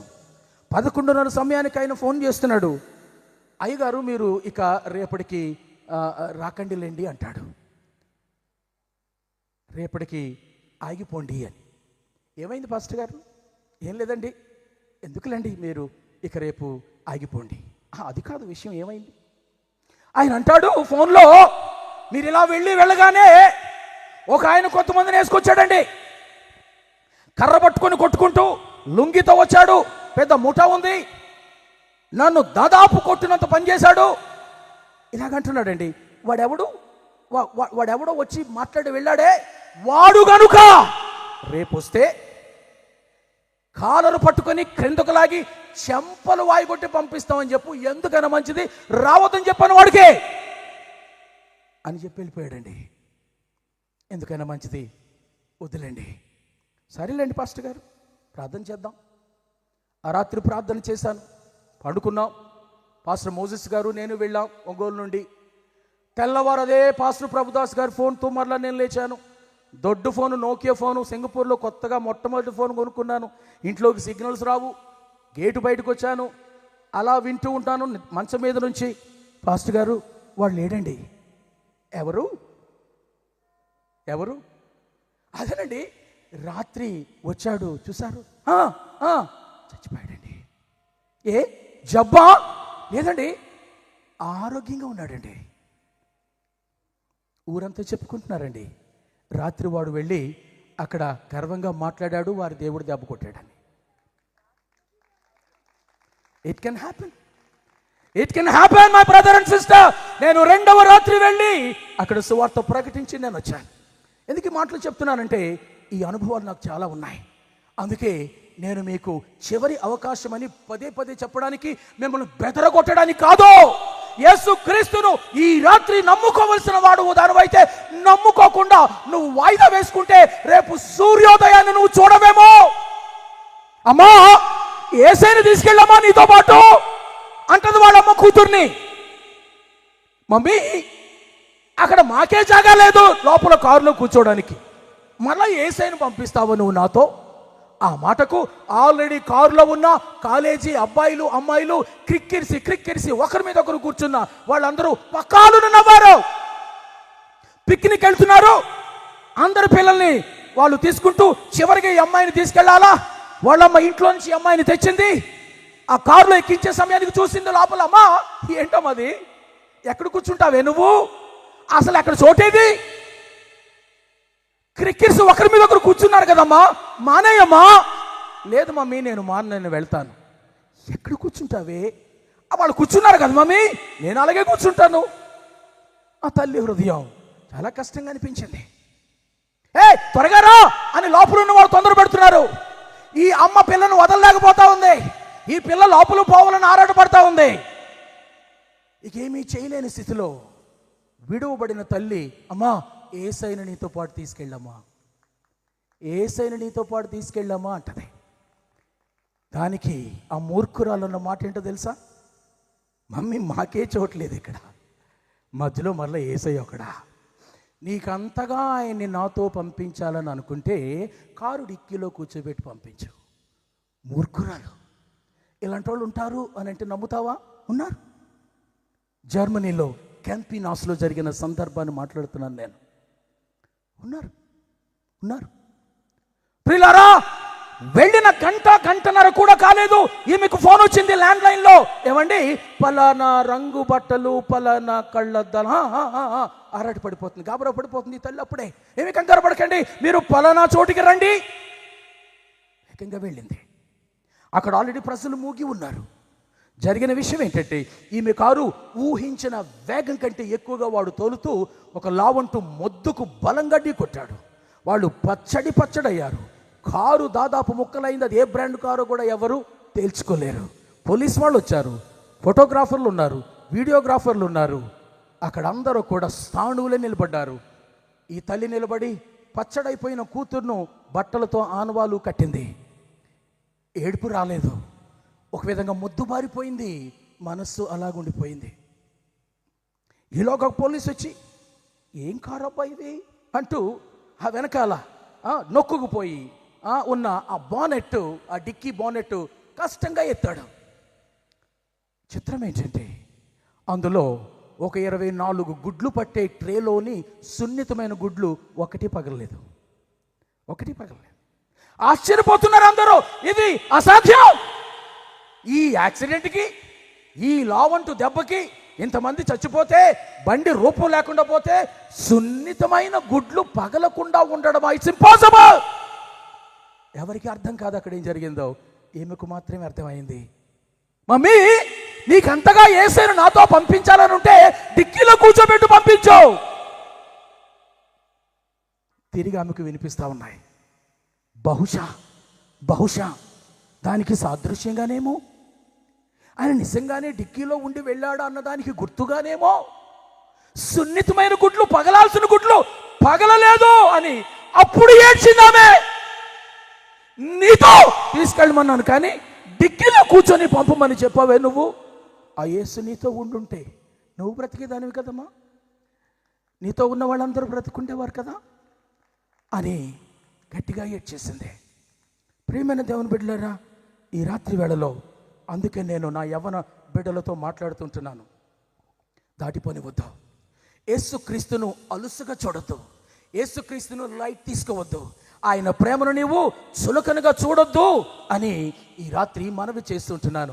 ఎందుకు నువ్వు చులకనగా చూడొద్దు అని అంటున్నానంటే, ఆయన నీ మీద అపారమైన ప్రేమను కురిపిస్తూ ఉన్నాడు. నువ్వు పాపివని తెలిసి నిన్ను బయట పెట్టకుండా ఇలాంటి కూటాల ద్వారా నువ్వు యేసును స్వీయ రక్షకునిగా ఎరుగునట్లుగా నీకు ఒక అవకాశాన్ని ఆయన ఇస్తూ ఉన్నాడు.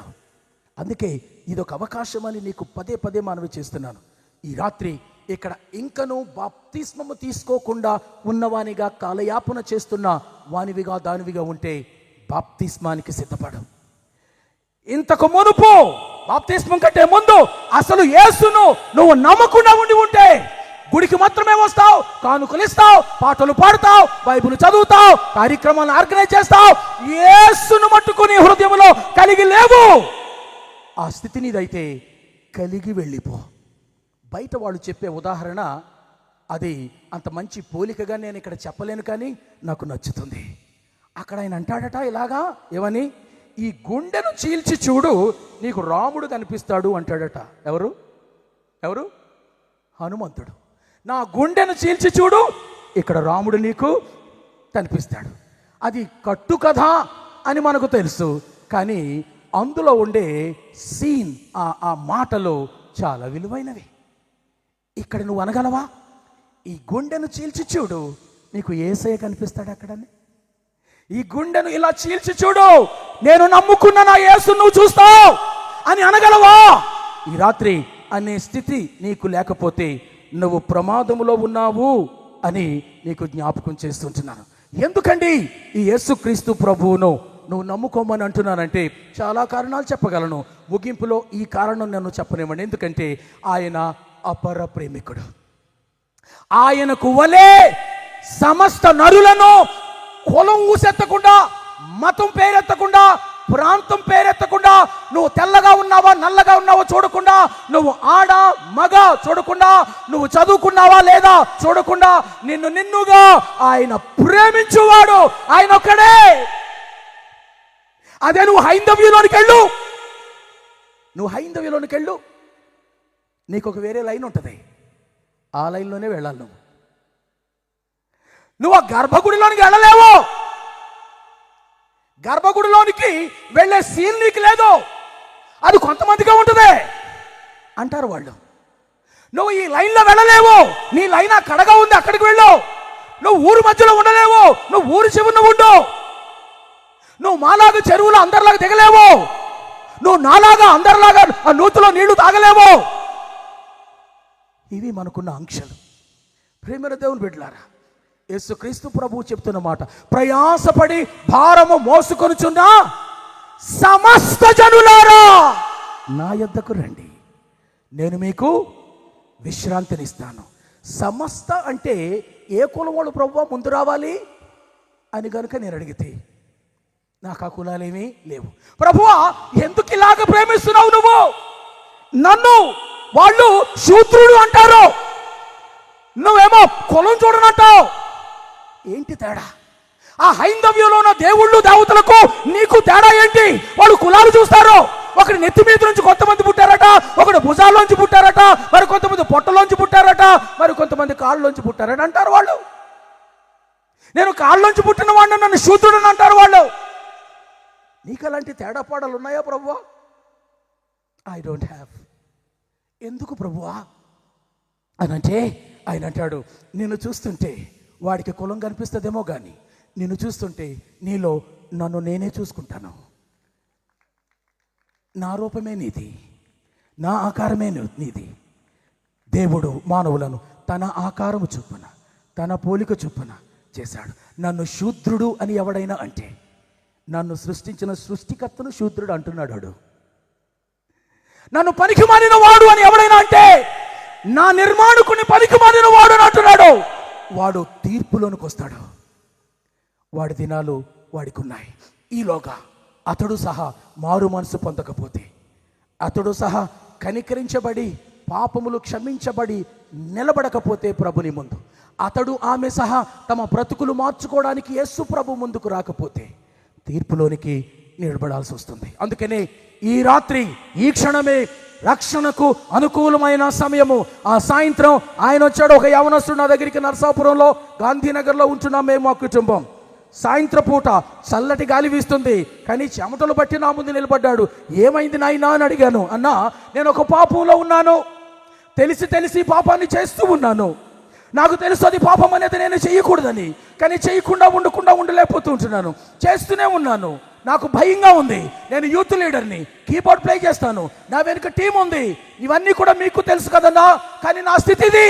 పండుకోవాలనుకున్నాను, నిద్ర రావడం లేదు. కూర్చుంటున్నాను, కూర్చోలేకపోతున్నాను, నడవలేకపోతున్నాను, పరుగు పెట్టలేకపోతున్నాను. పిచ్చి పిచ్చిగా ఉన్నానన్నా, భయంగా ఉంది. నీ దగ్గరికి రావాలని అనిపించి వచ్చేసానన్నా అంటాడు. నేను ప్రార్థన చేసుకున్నాను, ప్రభువా ఈ అబ్బాయి సడన్గా వచ్చాడు, నువ్వే తీసుకొచ్చావని నాకు అర్థమవుతుంది. నేనేం చెప్పాలి అని అడుగుతాడు. ఒకే ఒక ప్రశ్న, అన్నా నన్ను ప్రభువు క్షమిస్తాడా? వెంటనే దేవుని ఆత్మ నాకు ఇచ్చిన పలుకులు చెప్పాను. చూడయ్యా, స్టేషన్ పేటకి గాంధీనగర్కి 2 కిలోమీటర్లు. ఈ 2 కిలోమీటర్లు రావడానికి నీకు కనీసం 10 నిమిషాలైనా పట్టుంటుంది, లేదా పావు గంట అయినా పట్టుంటుంది.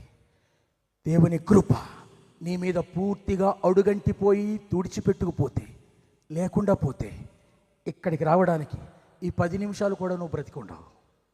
స్టేషన్ పేట నుంచి గాంధీనగర్ రావడానికి నువ్వు ఉండవు. ఇక్కడ నా ముందు నా ఇంటి మెట్లు ఎక్కడానికి నువ్వు ఉండవు. ఇక్కడ ఉన్నావా? దాని అర్థం ఏంటంటే ఇంకా దేవుని కృప నీ మీద ఉంది. ఇంకా ఈ క్షణం వరకు ఉంది. బాబు ఆలస్యం చేయక గదిలోకి వెళ్ళు. ఒక గది చూపించాను వాడికి. ఆ గదిలోకి వెళ్ళి నీ పాపము నువ్వు ఒప్పుకో, కక్కు. గది చూపించాను, తొందర పెట్టాను. వెళ్ళాడు, తన పాపములన్నీ కూడా ఒప్పుకొని తేలికపడి వచ్చాడు. వాక్య వచనాలు చూపించాను. ఆ వచనాలు చూపించి నీ విశ్వాసమును బట్టి, నీ ఒప్పుకోలను బట్టి ప్రభు నిన్ను క్షమించాడు. ఇక నువ్వు పాపం చేయకు, సమాధానం కలిగి వెళ్ళు అని ఆ యవనస్తుడిని నేను పంపించాను. ప్రియమైన దేవుని బిడ్డలారా, ఇది ప్రభువు చేస్తాడు. ఇది మనందరి ఎడల ప్రభువు చేస్తాడు. ప్రియులారా, ఆయన ఎంత ప్రేమ కలిగిన వాడో చెప్పనివ్వండి. ఏరా, నువ్వు వెళ్ళేటప్పుడు 2 కోట్ల రూపాయలు తీసుకెళ్ళావు, గుర్తుందా? ఎంత తెచ్చావు వెనకడికి అని అడగలేదు ఆ తండ్రి. నువ్వు నువ్వు 10 జతలు బట్టలు తీసుకెళ్ళావు కదరా, ఒక జత బట్టలను తెచ్చావా? అబ్బే, అసలు బట్టలు సేస్తాడు తండ్రి. వెళ్ళేటప్పుడు బాగా వెళ్ళావు కదరా, బికారిలాగా వచ్చావేంట్రా? అసలు పల్లెత్తి దూషించడే. నిన్నెవడు రమ్మన్నాడు అనడే. వస్తే వచ్చావు కానీ కూలోడు ఒక కూలోడుగా ఉండు అనడే. వాడు మురిగ్గా ఉన్నాడని చూడడే, కౌగులించుకుంటాడు కొడుకుని. ఆ బట్టలు ఇప్పి కొత్త బట్టలు తొడిగిస్తాడు, కొత్త రింగు పెడతాడు, కొత్త చెప్పులు తొడిగిస్తాడు, అందరికి కబురు పెట్టి పండగ చేసుకుంటాడు. హే హే, నా కొడుకు, నా చిన్నోడు, నా చిన్న కొడుకు చచ్చిపోయి బ్రతికాడు. చచ్చిపోయి బ్రతికాడు అంటావేంటి? తప్పిపోయి వచ్చాడను. నీకు అలాగే ఉంటుందిలే. నా కొడుకు చచ్చిపోయి బ్రతికినట్టే, నా కొడుకు చనిపోయి బ్రతికినట్టే. ఇదండి యేసు ప్రభుని ప్రేమ. యేసుక్రీస్తు ప్రభుని ప్రేమ ఇంతే. నీ గతాన్ని చూడడు, నీవు ఆయన దగ్గరకు వచ్చావా లేదా అంత మాత్రమే చూస్తాడు. ఆయన యొద్దకు వచ్చువా ఎంత మాత్రమును త్రోసివేయడు. ఇవాళ నువ్వు వచ్చావు, ఇవాళ నువ్వు ఆయన త్రోసి వేసుకుని కనుక వెళ్ళిపోతే ఒకరోజు వస్తుంది, నువ్వెవరవో నాకు తెలియదు అని ఆయన అనే రోజు రాబోతుంది. ఆయన ప్రేమ విశిష్టతలో మొట్టమొదటి విశిష్టత, యేసుక్రీస్తు ప్రభువు మానవులందరినీ ప్రేమించి ఆయన తన అత్యుత్తమమైన బహుమానాన్ని ఆయన మన కోసం ఇచ్చాడు. ప్రేమ ఇస్తుంది. ఒక ప్రియుడు ప్రియురాలు లేదా భర్త భార్య, వారి మధ్యలో భర్త భార్యను ప్రేమించి ఒక మంచి పువ్వు ఇస్తాడు. అది చాలా చిన్న పువ్వే కావచ్చు, కానీ ఆ పువ్వులో ప్రేమ ఉంది. ఒక ఆయన వచ్చాడు, ఏమే ఎక్కడున్నావు అని అరుస్తున్నాడు భార్యని. వంటగది నుంచి బయటకు వచ్చింది. కళ్ళు మూసుకో, మెట్ల దగ్గరే కళ్ళు మూసుకో. ఎందుకండి కళ్ళు మూసుకోలేదు? మూసుకో. చెయ్యి చాపు. చెయ్యి చాపింది. వెనక నుంచి ఒక తాళాల గుత్తి తీసి ఆ భార్య చేతిలో వేశాడు. కళ్ళు తెరిచింది. చూసుకో. చూసుకుంది. చేతిలో తాళాల గుత్తి. తాళాల గుత్తి ఏంటి అన్నట్టు అడిగింది. ఇవాళ మన పెళ్లి రోజు కదా, మర్చిపోయావా? ఇది తాళాల గుత్తి. ఒక భవనాన్ని నేను కట్టించాను నీకు తెలియకుండా. ఈ పెళ్లి రోజు నాడు నీ మీద నాకున్న ప్రేమకు సాక్షిగా, తార్కాణంగా నాకొచ్చిన శాలరీల్లో, నాకొచ్చిన లాభాల్లో కొంత మిగిల్చి నీకు ఒక భవనాన్ని కట్టించాను. నిన్ను ప్రేమిస్తున్నందుకు నేను ఇవ్వగలిగినది నా తాహతుకు తగ్గట్టు ఈ భవనం ఇందా తీసుకో. యేసు ప్రభుని అడిగాను నేను, నువ్వు కూడా నన్ను ప్రేమిస్తున్నావు కదా? ఎస్. ఏమిస్తావేంటి? ఏమిస్తావేంటి? ఏమివ్వను అని అడిగాడు నన్ను మరలా. నువ్వేమిస్తావేంటి? దేవుడు ఆలోచనలో పడ్డాడు. నేను తాజ్మహల్ ఇద్దునా? లేదు, అది ఆల్రెడీ షాజహాన్ ముంతాజ్కి ఇచ్చేశాడు. నేను ఈ విశ్వాన్ని నీకు బంతిలా ఉండలా చుట్టి నీ చేతిలో పోతున్నా? అది కూడా నీ మీద నాకున్న ప్రేమ కంటే చిన్న బహుమానమే. ఓ పని చేయనా, నన్ను నేను ఇచ్చేసుకుంటే ఎలా ఉంటుంది ఐడియా?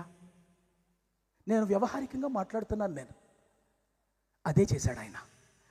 ప్రియులారా, ఈ భూమి మీద ఒక మానవుడు మరొకరిని ప్రేమించి ఏమి ఇవ్వగలడు అని అంటే, సృష్టిలో ఉన్నదేదైనా ఇవ్వగలడు. ఒక పువ్వు ఇవ్వగలడు, ఒక మొబైల్ ఇవ్వగలడు, ఒక ల్యాప్టాప్ ఇవ్వగలడు, ఒక భవనాన్ని ఇవ్వగలడు, ఒక విమానాన్ని ఇవ్వగలడు. కానీ దేవుడొక్కడు మాత్రమే తన ప్రాణాన్ని ఇవ్వగలడు. తన ప్రాణాన్ని ఆయన ఇవ్వగలడు. ఇచ్చేశాడు ఆయన. ప్రియులారా, ఆయన మన కొరకు మరణించడం వెనక, సిలువ వెనక ఏం దాగి ఉంది అని అంటే, నీ మీద నా మీద దాగి ఉన్న అపారమైన ప్రేమ. అందుకోసమే ప్రాణాన్ని ఇచ్చేశాడు. ఏమండి, ఒకడు తన ప్రాణం కంటే అధికంగా ఏమైనా ఇవ్వగలడా? ఇవ్వలేడు. అదే ఇచ్చాడు యేసుక్రీస్తు ప్రభు. అదే ఇచ్చాడు. ఆయన వచ్చి నన్ను చంపిపోతానంటున్నాడు. ఈయన నా కోసం ప్రాణం ఇచ్చి వెళ్ళిపోయాడు. ఎవరు కోరుకుంటాను నేను? నన్ను చంపిపోవడానికి వచ్చిన విష్ణు దశావతారాల్లో ఉన్న వారిని కోరుకుంటానా? నా కొరకు వచ్చి ప్రాణమిచ్చి వెళ్ళిపోయినా యేసుక్రీస్తును కోరుకుంటానా? బుద్ధున్నోడెవడైనా ఎవరిని కోరుకుంటాడు? పాపిని, దుర్మార్గుణ్ణి, దుష్టుణ్ణి, నీచుణ్ణి అయినా నన్ను సహా ప్రేమించడం మాత్రమే కాదు, అత్యుత్తమమైన కట్టకడపటి తొట్టతుద తన ప్రాణాన్ని నాకు బదులుగా ఆయన ఇచ్చాడు అని అంటే, ఎంత శ్రేష్టమైన ప్రేమ! మొదటిది. రెండవది, ఇంకెందుకు ఆయన ప్రేమ గొప్పది అని అంటే, ఆ ప్రేమను పొందుకునేవారు ఎంత అయోగ్యులో అన్నదాని మీద ఆయన ప్రేమ గొప్పతనం ఆధారపడి ఉంటుంది. ఒక బ్రాహ్మణుడు కుర్రాడు ఒక బ్రాహ్మణ అమ్మాయిని ప్రేమించి పెళ్లి చేసుకుంటే ఒకే కులం చేసుకున్నాడు. ఒక 100 ఎకరాలు ఉన్నాడు, 100 ఎకరాలు ఉన్న అమ్మాయిని పెళ్లి చేసుకుంటే వారి ఆస్తిలో తూగింది చేసుకున్నాడు. ఒక అందంగా ఉన్న అమ్మాయిని ఒక అందంగా ఉన్న అబ్బాయి చూసి ప్రేమించి పెళ్లి చేసుకున్నాడు. అందాలు కావాల్సి వచ్చాయి, అందగతి దొరికింది, అందగాడికి చేసుకున్నాడు. కానీ నేనెవరినో తెలుసా? నువ్వెవరో తెలుసా? పాపివి, దైవోగ్రత క్రింద ఉన్నవాడివి, నాశనం క్రింద ఉన్నవాడివి, శిక్షావిధి క్రింద ఉన్నవాడివి. ఇలాంటి వాడనైనా నన్ను సహా యేసు ప్రేమించగలిగాడు అనంటే పనికి మారిన వాడనైనా నా గొప్పతనమా? పనికి మారిన వాడును సహా ప్రేమించి ప్రాణం పెట్టగలిగిన ఆయన ప్రేమ గొప్పతనమా? ఏది గొప్పతనం? అంటే ప్రేమ గొప్పతనం. ఇలా ప్రేమించేవాడు నీకు లోకంలో ఎవడు కనపడ్డావు. మూడవది, ఒకడు నిన్ను ప్రేమించడం ద్వారా నీకేం ఒరిగింది అన్న దాని మీద కూడా ఆయన ప్రేమ గొప్పతనం ఆధారపడి ఉంటుంది. ప్రభువు నిన్ను ప్రేమించడం ద్వారా నువ్వేమయ్యావో తెలుసా? ఆయన నువ్వు స్వీకరించడం ద్వారా నువ్వు నీతిమంతుడవయ్యావు, నువ్వు పరిశుద్ధుడవయ్యావు, నువ్వు క్రీస్తును పోలిన వాడవయ్యావు, క్రీస్తును చూచుటకు సిద్ధపరచబడుతున్న వాడవయ్యావు. అతి త్వరలో ఆయనను విశ్వసించిన వారు ఆయనను ముఖాముఖిగా చూడబోతూ ఉన్నారు. ఇది ఆయన మనల్ని ప్రేమించి, అయోగ్యులు మనం తెలిసి ప్రేమించి మనకు కట్టబెట్టిన యోగ్యతలు.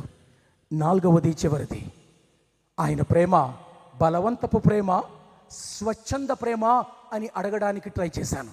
అడిగేశాను, ప్రభు అంతా బాగానే ఉంది, నన్ను ప్రేమించి ప్రాణం పెట్టావు, అయోగ్యుడని తెలిసి ప్రేమించావు, నాకెన్నటన్నిటికీ దొరకని యోగ్యతలు నాకు కట్టబెట్టావు, బాగానే ఉంది. ఈ చివరి మాట చెప్పు ప్రభువా, నన్ను ప్రేమించాలన్న బుద్ధి నీకే పుట్టిందా, లేదా ఎవరైనా ఒత్తిడి చేస్తే నీకు పుట్టిందా అని అడిగాను. ప్రియులారా, ఒత్తిడి ద్వారా ప్రేమించేది ప్రేమ అవ్వదు. అందుకే తెలుసుకోవాలనుకున్నాను. ఫీల్ అయిపోకండి.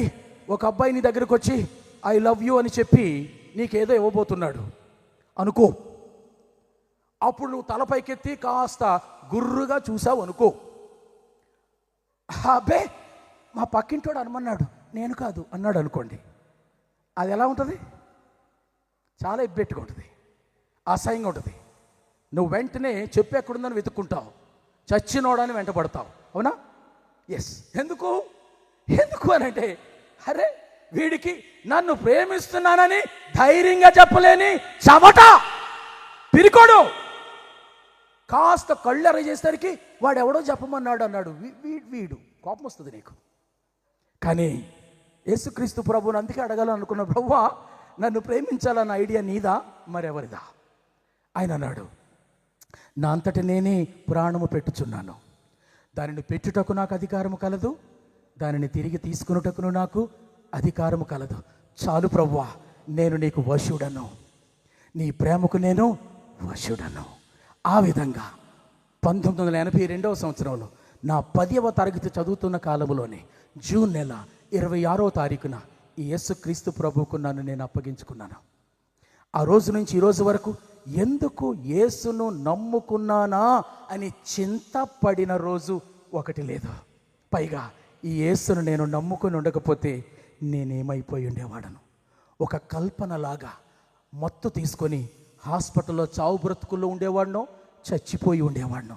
దేవా, ఇవాళ నేను బ్రతికి సజీవంగా కండ్రిగలో నిలబడి మాట్లాడుతున్నానంటే ఆయన ప్రేమ నా పట్ల, ఆయన ప్రేమ, దానికి నేను ప్రత్యక్ష సాక్షిగా నిలబడుతుంటున్నాను. అందుకే ప్రియులారా, 1982 ఎక్కడ, 2025 ఎక్కడ? ఇన్ని సంవత్సరాల్లో ఏ రోజు కూడా ఈ యేసును ఎందుకు నమ్ముకున్నానన్న రిగ్రెట్ కానీ చింత కానీ నమ్ముకోకుండా ఉంటే బాగుండు అని నా క్షణాలు కానీ లేవు. లేకపోగా నమ్ముకొని ఉండకపోతే నేనేమైపోయి ఉండేవాడనో భయం కలుగుతూ ఉంటుంది నాకు. అందుకే ఈ రాత్రి వేళలో ఆ స్థితి నీకు రాకూడదని ఈ సువార్తను చెబుతుంటున్నాను. నువ్వు చేయాల్సిందల్లా ఈ రాత్రి ఏంటంటే 2 రకాల లక్ష్యాలు. ఒకటి, ఇంతవరకు యేసును నీ జీవితంలోనికి నువ్వు స్వాగతించకపోతే ఈ రాత్రి నువ్వు ధైర్యంగా పిలువు. నువ్వెవరివైనా నిన్ను అర్థం చేసుకొని క్షమించి నీ గుండెల్లోనికి ప్రవహించి చెప్పశక్యంగానే శాంతి సమాధానం నీకు ఇవ్వగలడు. రెండవది, ప్రభువును గతములో నమ్ముకుని మరలా దిగజారిపోయి మరలా విడిచి వచ్చిన పాపములో బురదలో కూరుకుపోయి ఉంటే అయినా పర్వాలేదు, ఇప్పుడు బ్రతికున్నావనంటే ఇంకా నీ మీద కృప ఉంది, ఇక తాత్సారం చెయ్యకు, ఇప్పుడే ఇక్కడే నీకు నేను సమయం ఇవ్వబోతున్న నిమిషాల్లో ప్రభువా పాపినైనా నన్ను క్షమించండి అని మరలా ప్రాధేయపడు, అడుగు. నూతన తీర్మానాన్ని చేసుకో. బాప్తిస్మానికి ఆలస్యం లేకుండా సిద్ధపడు.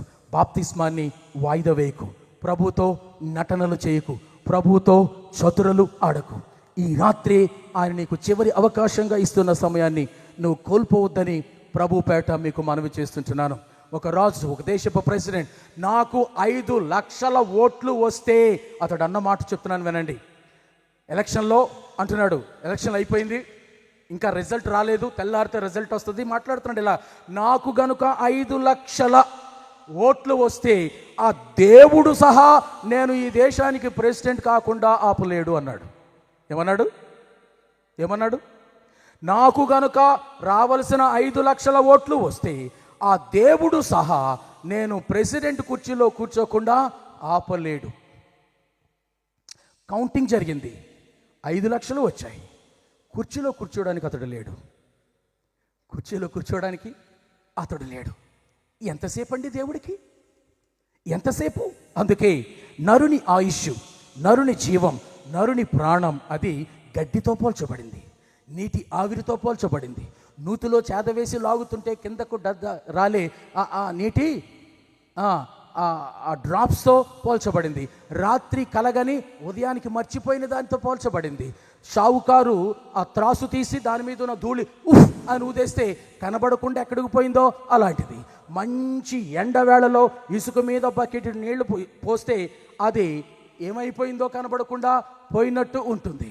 ప్రియమైన దేవుని బిడ్డలారా, అలాగున పోల్చబడింది. కాబట్టి నరుని ఆయుష్ స్వల్పం, అల్పం. అది నేడు ఉండి రేపు పొయ్యిలో వేయబడే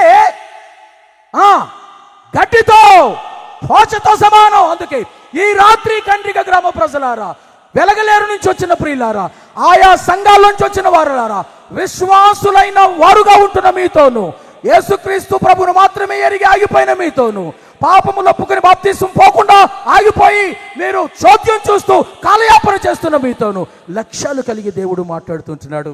చిట్ట చివరి తీర్మానం చేసుకుని వెళ్ళిపో. ఆండ్రూ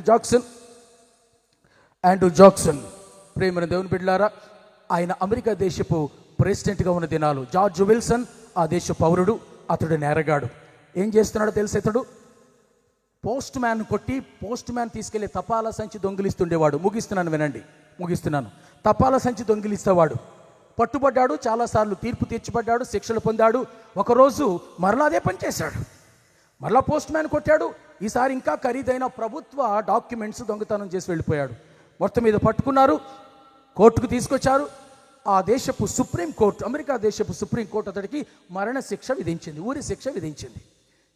అంతే. ఎందుకంటే చాలాసార్లు క్షమించబడ్డాడు, అయినా అదే స్థితిలో ఉన్నాడు, మార్పు లేకుండా ఉన్నాడు, బ్రతుకు మార్చుకోకుండా ఉన్నాడు. ఈసారి సారికి నేరాలు పెంచుకుంటూ పోతూ ఉన్నాడు. కోర్టు ఆయనకి మరణశిక్ష వేసింది. కట్ చేస్తే ఆయన బంధువులు అందరూ కూడా అమెరికా దేశపు ప్రెసిడెంట్ ఆండ్రూ జాక్సన్ గారి దగ్గరికి వెళ్ళి, వైట్ హౌస్లో, అయ్యా మా వాడు తప్పు చేశాడు, ఉరిశిక్షకు అర్హుడే, నేరగాడే, బ్రతకడానికి యోగ్యుడు కాడు, మీ దయ, కనికరం చూపి వాడికి ప్రాణభిక్ష పెడితే బ్రతుకుతాడు, ఇకనైనా బాగుపడతాడు, మేము పూచి అని అడిగితే ఆండ్రూ జాక్సన్ గారు వైట్ హౌస్ నుంచి ఒక ఉత్తరం రాశాడు చీఫ్ జస్టిస్ మార్షల్కి. చీఫ్ జస్టిస్ మార్షల్, ఇతన్ని నేను క్షమిస్తున్నాను, అతని మీద ఉన్న మరణశిక్షను రద్దు చేస్తున్నాను, అతన్ని నిర్దోషిగా విడిపించి పంపించేశాయి. చీఫ్ జస్టిస్ మార్షల్ గారు, సుప్రీంకోర్టు మన ప్రధాన న్యాయమూర్తి లాంటి ఆయన, ఆ ఉత్తరాన్ని చూశాడు. దాని మీద వైట్ హౌస్ పేర్లున్నాయి, క్రిందన ప్రెసిడెంట్ ఆండ్రూ జాక్సన్ గారి సంతకం ఉంది. వాడిని నిర్దోషిగా నేను ప్రకటిస్తూ విడుదల చేయబోతున్నాను అని పలకపోతున్నాడు. నిజానికి నిర్దోషి కాడు. కానీ ఎవరు అతడి దోషాన్ని రద్దు చేసేశారు? ఎవరు చేశారు? ప్రెసిడెంట్ గారు. ఇండియాలో కూడా కోర్టులు మరణశిక్ష వేస్తే ఇక మరణశిక్షను రద్దు చేసే చివరి అధికారం మన ప్రెసిడెంట్ గారికే ఉంటుంది, ప్రధానమంత్రి కూడా ఉండదు. అలాంటిదన్నమాట. ఆండ్రూ జాక్సన్ గారు ఇక డైరెక్ట్గా అతని యొక్క మరణశిక్షను రద్దు చేసి విడుదలను దానిలో రాశాడు. ఈయన చీఫ్ జస్టిస్ గారు అది పలకబోతూ ఉన్నారు. ఆ సమయంలో క్రింద చూశాడు. క్రింద చూస్తే ఆ క్రిందన జార్జ్ విల్సన్ సంతకం లేదు. రే, సంతకం మర్చిపోయావేంట్రా బాబో, సంతకం పెట్టించి తీసుకురావాలి కదరా అని చీఫ్ జస్టిస్ కోపరా పడుతుంటే, పెట్టమన్నామండి. మరి పెట్టనంటున్నాడండి. అదేంటది? ఏరా, సంతకం పెట్టనన్నావా? ఏమి మాట్లాడ్డు. సరే, ఇప్పుడైనా పెట్టని చీఫ్ జస్టిస్ అసహనంతో, ఎందుకంటే చాలా చిత్రమైన కేసు ఇది, అసహనంతో పెట్టడంటే పెట్టడు అలా అడుగుతూ ఉంటుండగానే Andrew Jackson the American president రాసిన ఉత్తరాన్ని, క్షమాభిక్షను ఇలా నిలిపేశాడు. పేపర్ నిలిపేసి చిత్తపొట్లో వేసి వీడిని ఉరి తీయండి అన్నాడు. అయిపోయి ఉరి తీసేశారు. ప్రియమైన దేవుని బిడ్డలారా, చరిత్రలో జరిగిన సంఘటన ఇది. నీకేమనిపిస్తుంది? వీడంత పిచ్చోడు ఉంటాడా? వీడంత మూర్ఖుడు ఉంటాడా? వీడంత మతి భ్రమించోడు ఉంటాడా? వీడంత దౌర్భాగ్యుడు, క్రూరుడు ఉంటాడా అని కోపం వస్తుంది నీకు. ఎందుకంటే వీడేమో చావుకు అర్హుడు, శిక్ష నెత్తి మీద ఉంది. ఎవడు వీడిని బాగు చేయలేడు, ఎవడు వీడి మీద శిక్ష తీయలేడు. ఒకే ఒక్కడు చేయగలడు, అది అమెరికా ప్రెసిడెంట్. ఆయన కూడా ఉచితంగా చేశాడు, క్షమాభిక్ష పెట్టాడు, కనికరంతో పెట్టాడు. వీడు చేయాల్సిందల్లా ఏంటంటే, ప్రెసిడెంట్ గారు, నేను మరణానికి పాత్రుణ్ణి, నా మరణ శిక్షను కనికరముతో రద్దు చేసినందుకు కృతజ్ఞుణ్ణి, నా బ్రతుకు మార్చుకొని ఇక్కడి నుంచి బ్రతుకుతాను. సంతకం పెట్టడమే, చిన్న సంతకం పెట్టలేదు, చచ్చిపోయాడు. ప్రేమన దేవుని బిడ్డలారా, అదే పోలిక యేసుక్రీస్తు ప్రభువారు నీ శిక్షను తాను సిలువ పైన మోసి నీ మీద నా మీద ఉన్న పాపపు శిక్ష కారణంగా వచ్చే మరణాన్ని రద్దు చేశాడు. నువ్వు చేయాల్సిందల్లా ఏంటంటే, ప్రభువా, నేను పాపిని, మరణానికి పాత్రుణ్ణి, చావవలసిన దానను వాడను, నాకు బదులు నువ్వు మరణించి నాకు ఉచిత ప్రాణభిక్షను పెట్టినందుకు కృతజ్ఞతతో స్వీకరించి ఇక నుంచి నా బ్రతుకు మార్చుకుంటాను అని ఒక చిన్న సంతకం పెట్టినట్లయితే బ్రతుకుతావు. కళ్ళు మూసుకోనండి, ఎవరు లేవద్దు. నేను ప్రార్థన అంటే లేచిపోవడానికి ట్రై చేయకండి. 2 నిమిషాలు నాకు ఇవ్వండి, వెళ్ళిపోదాం. కళ్ళు మూసుకోనండి, అందరూ కళ్ళు మూసుకోనండి, ఎవరిని చూడొద్దు. 2 నిమిషాలు అలాగే మోకాళ్ళ మీదకి వెళ్ళిపో, లేదా అలాగే శిరస్సు వంచు. చూడొద్దు, నీ మనసు అటు ఇటు తిప్పుకోవద్దు, ఎవరిని గమనించొద్దు, ఎవరు మాట్లాడొద్దు. పిల్లలారా దయచేసి మౌనంగా ఉండండి. కళ్ళు మూసుకునండి. ఎవరు లేవద్దని చెప్పాను నేను. 2 నిమిషాలు వెళ్ళిపోదాం. ఎవరు మాట్లాడొద్దని చెప్తున్నా నా మూలన కుడివైపున. కళ్ళు మూసుకునండి, చిన్న ప్రార్థన చేసుకోండి.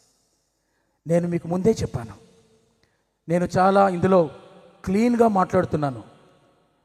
నేను ఇందులో నిర్దోషిగా నిలబడ్డాను. నేను నిర్ణయం నీదే. ఈ రాత్రి ఈ యేసుక్రీస్తును నీ జీవితంలోనికి ఫ్రెష్గా, యేసు అయ్యిందేదో అయ్యింది, నా బ్రతుకు జీవించిందేదో జీవించాను, ఈ రాత్రి నువ్వు బ్రతుకులు మార్చే దేవుడు అని విన్నాను. నేనేం చేయనక్కర్లేకుండానే నా కొరకు అంతా నువ్వు చేశావు. నేను చేయాల్సిందల్లా ఏదైనా ఉంటే నువ్వు నాకు ఇచ్చిన క్షమాభిక్ష పత్రం మీద, యేసు పాపినైనా నన్ను క్షమించండి, ఇక చాలు, ఇక నేను నా పాత జీవితానికి స్వస్తి చెబుతున్నాను.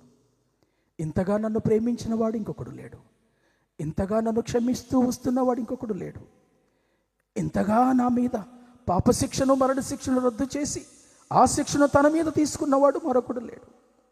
ఇట్లాంటి భ్రష్టుడికి అట్లాంటి మోక్ష భాగ్యం ఇవ్వడానికి నేనేం చేయకుండగాని అంతా చేసి పెట్టిన ఇంకొక దేవుడు లేడు. ఇవాళ నిన్ను చాలా స్పష్టంగా నా హృదయానికి ఆహ్వానిస్తున్నాను. ఈరోజు నువ్వు నా దేవుడు అయ్యావు. ఇంతవరకు నేను నిన్ను ఎరగడమే కాదు, ఇప్పుడు నువ్వు కూడా నన్ను ఎరుగుదును అని అంటావు. నా గుండె చీల్చి చూడు, అందులో నువ్వు ఉంటావు. మీలో ఇంకొంతమంది బాప్తిస్మానికి నేను ఆలస్యం చేసుకుంటూ దాటపెట్టుకుంటూ వచ్చాను. తండ్రి, ఇవాళ నేను తీర్మానం చేసుకుంటున్నాను, ఈ రాత్రి ఈ కూటమి అయిపోయిన తర్వాత మా పాస్టర్ గారిని కలుస్తాను.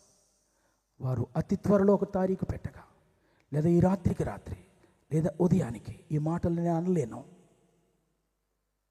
బాప్తిసం తీసుకోవడానికి నువ్వు సిద్ధంగా ఉంటే, నువ్వు తీర్మానం చేసుకుంటే అది కూడా ప్రార్థన చేసుకో.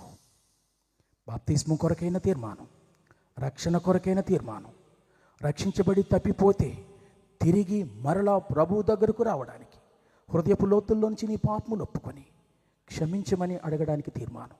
ఈ 3 తీర్మానాల్లో ఏది నీకు చెందితే ఆ తీర్మానాన్ని చేసుకో. ఈ రాత్రి నేను విడివిడిగా అడగను, కానీ ఒకటే అడుగుతున్నాను ఉమ్మడిగా. ఈ రాత్రి ఏదైనా ఒక తీర్మానం తీసుకుని వెళ్ళాలనుకుంటే నీ కుడి చేయి పైకెత్తు, గుర్తుగా పైకెత్తంతే. ఎవరి గురించి ఆలోచించుకో. నీ చెయ్యి నువ్వెత్తు, నీ తీర్మానం కోసం నువ్వెత్తు. ఇంకెవరైనా ఉన్నారా? చాలా చేతులు నేను చూస్తున్నాను. సరిగ్గా పైకెత్తండి, ధైర్యంగా ఎత్తండి, ఎవరి గురించి చూడకండి. ఆ చేతులు పైకెత్తిన వాళ్ళు అక్కడే లేచి నిలబడండి. ప్రార్థన చేసి కూర్చోపెడతాను. సిగ్గుపడొద్దు, వెనక్కి లాగొద్దు, చేతులెత్తి లేవకుండా ఉండొద్దు, ఎవరిని మోసం చేయొద్దు, నీవు మోసం చేసుకోవద్దు. నీ తీర్మానం నిజమైతే నువ్వు లేస్తావు, నీ ఒడంబడిక నిజమైతే నువ్వే లేస్తావు.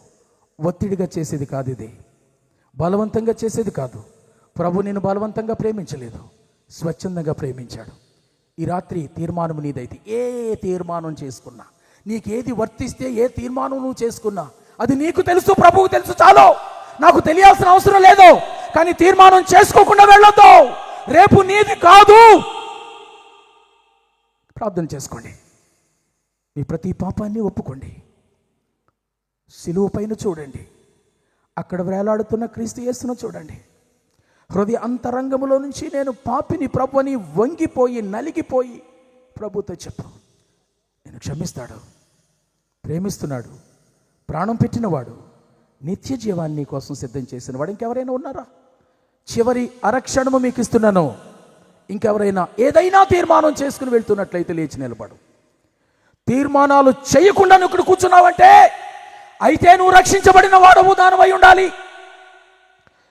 దానితో పాటు బాప్తిస్మాన్ని కూడా తీసుకున్న వాడవు, దానివై ఉండాలి. నువ్వు క్రీస్తులో నమ్మకంగా, యథార్థంగా, భక్తిగా కొనసాగుతున్న వాడవు, దానివై ఉండాలి. ఈ 3 లేకుండా కూర్చున్నావా, మోసం చేసుకుంటున్నావు నిన్ను నీవు. ఇంకెవరైనా ఉన్నారా? అరక్షణము లేచి నిలబడి ఎవరిని చూడకండి, కళ్ళు మూసుకొని ప్రార్థనలు మట్టుకు చేసుకోండి. మీ తీర్మానాన్ని ప్రభువుకు చెప్పుకోండి. ప్రేమ నమ్మకం కలిగిన మా ప్రియ పరలోకపు తండ్రి, మీకు వందనములు, స్తోత్రములు అర్పించుకుంటూ ఉన్నా. మంచి దేవుడవు, నీకు సాటి లేరు, నీకు పోటీ లేరు, నీకు నీవే సాటి. దేవా, అతి గొప్ప దేవుడువైన నీవు, ఆత్మస్వరూపివైన నీవు శరీరాన్ని ధరించుకొని మానవ పాప ప్రాయశ్చిత్తం కొరకు నేటికి 2000 సంవత్సరాల వెనకటికి చరిత్రలో పుట్టి, జీవించి, మరణించి, శిలువ మీద ప్రాణార్పితం చేసి, సమాధిలో ఉంచబడి, చెప్పినట్టుగా 3వ దినాన మరలా లేచి 11 ప్రత్యక్షతలు ఇచ్చి 100,000 మందికి కనపడి, చూస్తుంటుండగానే ఆరోహణమై, ఇలాంటి వాడు ఎవరున్నారయ్యా? దుష్టులను శిక్షించడానికి మతాలున్నాయి, అవతారాలున్నాయి, కానీ దుష్టులను రక్షించడానికి వచ్చిన ఏకైక అవతారివి, ఏకైక శరీరధారివి నువ్వు మాత్రమే. ఈ రాత్రి ఎవరెవరు ఆన్లైన్, ఆఫ్లైన్లో, ఇక్కడున్న ప్రాంగణంలో, బయట ఉన్న వీధుల్లో ఎవరైతే నా ఆత్మీయులు ఈవేళ వారి గురించి వాళ్ళు స్పష్టమైన తీర్మానం చేసి చేతులెత్తి లేచి నిలబడ్డారు, వారి తీర్మానాలు మీరు విన్నారు, మీరు చూశారు, అవి యథార్థమైనవని మీరు గ్రహించారు, వారి పాపములను కడిగారు, బాప్తిస్మం కొరకైన వారి తీర్మానాన్ని మీరు ఆనర్ చేశారు, వారు తప్పిపోయిన స్థితి నుంచి మరలా మీరు వారిని వెనక్కి పిలిచారు, వారి యొక్క అపరాధములన్నీ కడిగారు, వారిని పరిశుద్ధులుగా, నీతిమంతులుగా చూస్తూ ఉన్నారు, వారి పేర్లు జీవపు గ్రంథములో రాశారు. నీవు వచ్చినప్పుడు కానీ, వారిని మీరు పిలిచినప్పుడు కానీ మీ రాజ్యములో వారికి చోటుంది, మీ జీవ గ్రంథములో వారి పేరుంది. అట్టి అంతిమమైన తీర్మానం దిశగా ఈ 3వ దిన చివరి సువార్త కూడికను మీరు నడిపించినందుకు సంఘ కాపురుల కుటుంబాలు, సహకరించిన వారు, సమీప దూర ప్రాంతంలో ఉన్నవారు, ఈ కూటాల కోసం ప్రార్థించిన వారు, ఉపదేశించిన వారు, అందరి ప్రయాసను యేసు క్రీస్తునందు సఫలపరిచినందుకు నీకు వందనాలు చెప్పుకుంటూ, విశ్వాసం నుంచి అధిక విశ్వాసానికి, కృప నుండి అధిక కృపకు ఎగబ్రాకుకుంటూ పోవడానికి, విశ్వాసమునకు కర్తయ్యను దానిని కొనసాగించువాడు నువ్వైన యేసు వైపు చూచుచు మా ముందు ఉంచబడిన పందిపు రంగులు ఓపికతో కడదాకా పరిగెత్తడానికి కృప చూపండి. బ్రతుకులు మార్చు దేవుడవైన నీకు మా జీవితాలు అప్పగించుకొని రూపాంతరత పొందడానికి, మార్పు పొందడానికి, పరిశుద్ధత పొందుకోవడానికి కృప చూపినందుకే వందనాలు చెప్పుకుంటూ వీరందరి చేతులు పట్టుకోండి. వారి నొసట మీద మీ నిబంధన గుర్తెయ్యండి. వారి పేర్లు మీరు రాయండి. వారి చేతులు పట్టుకొని మిగిలిన జీవితం అంతా నడిపించండి.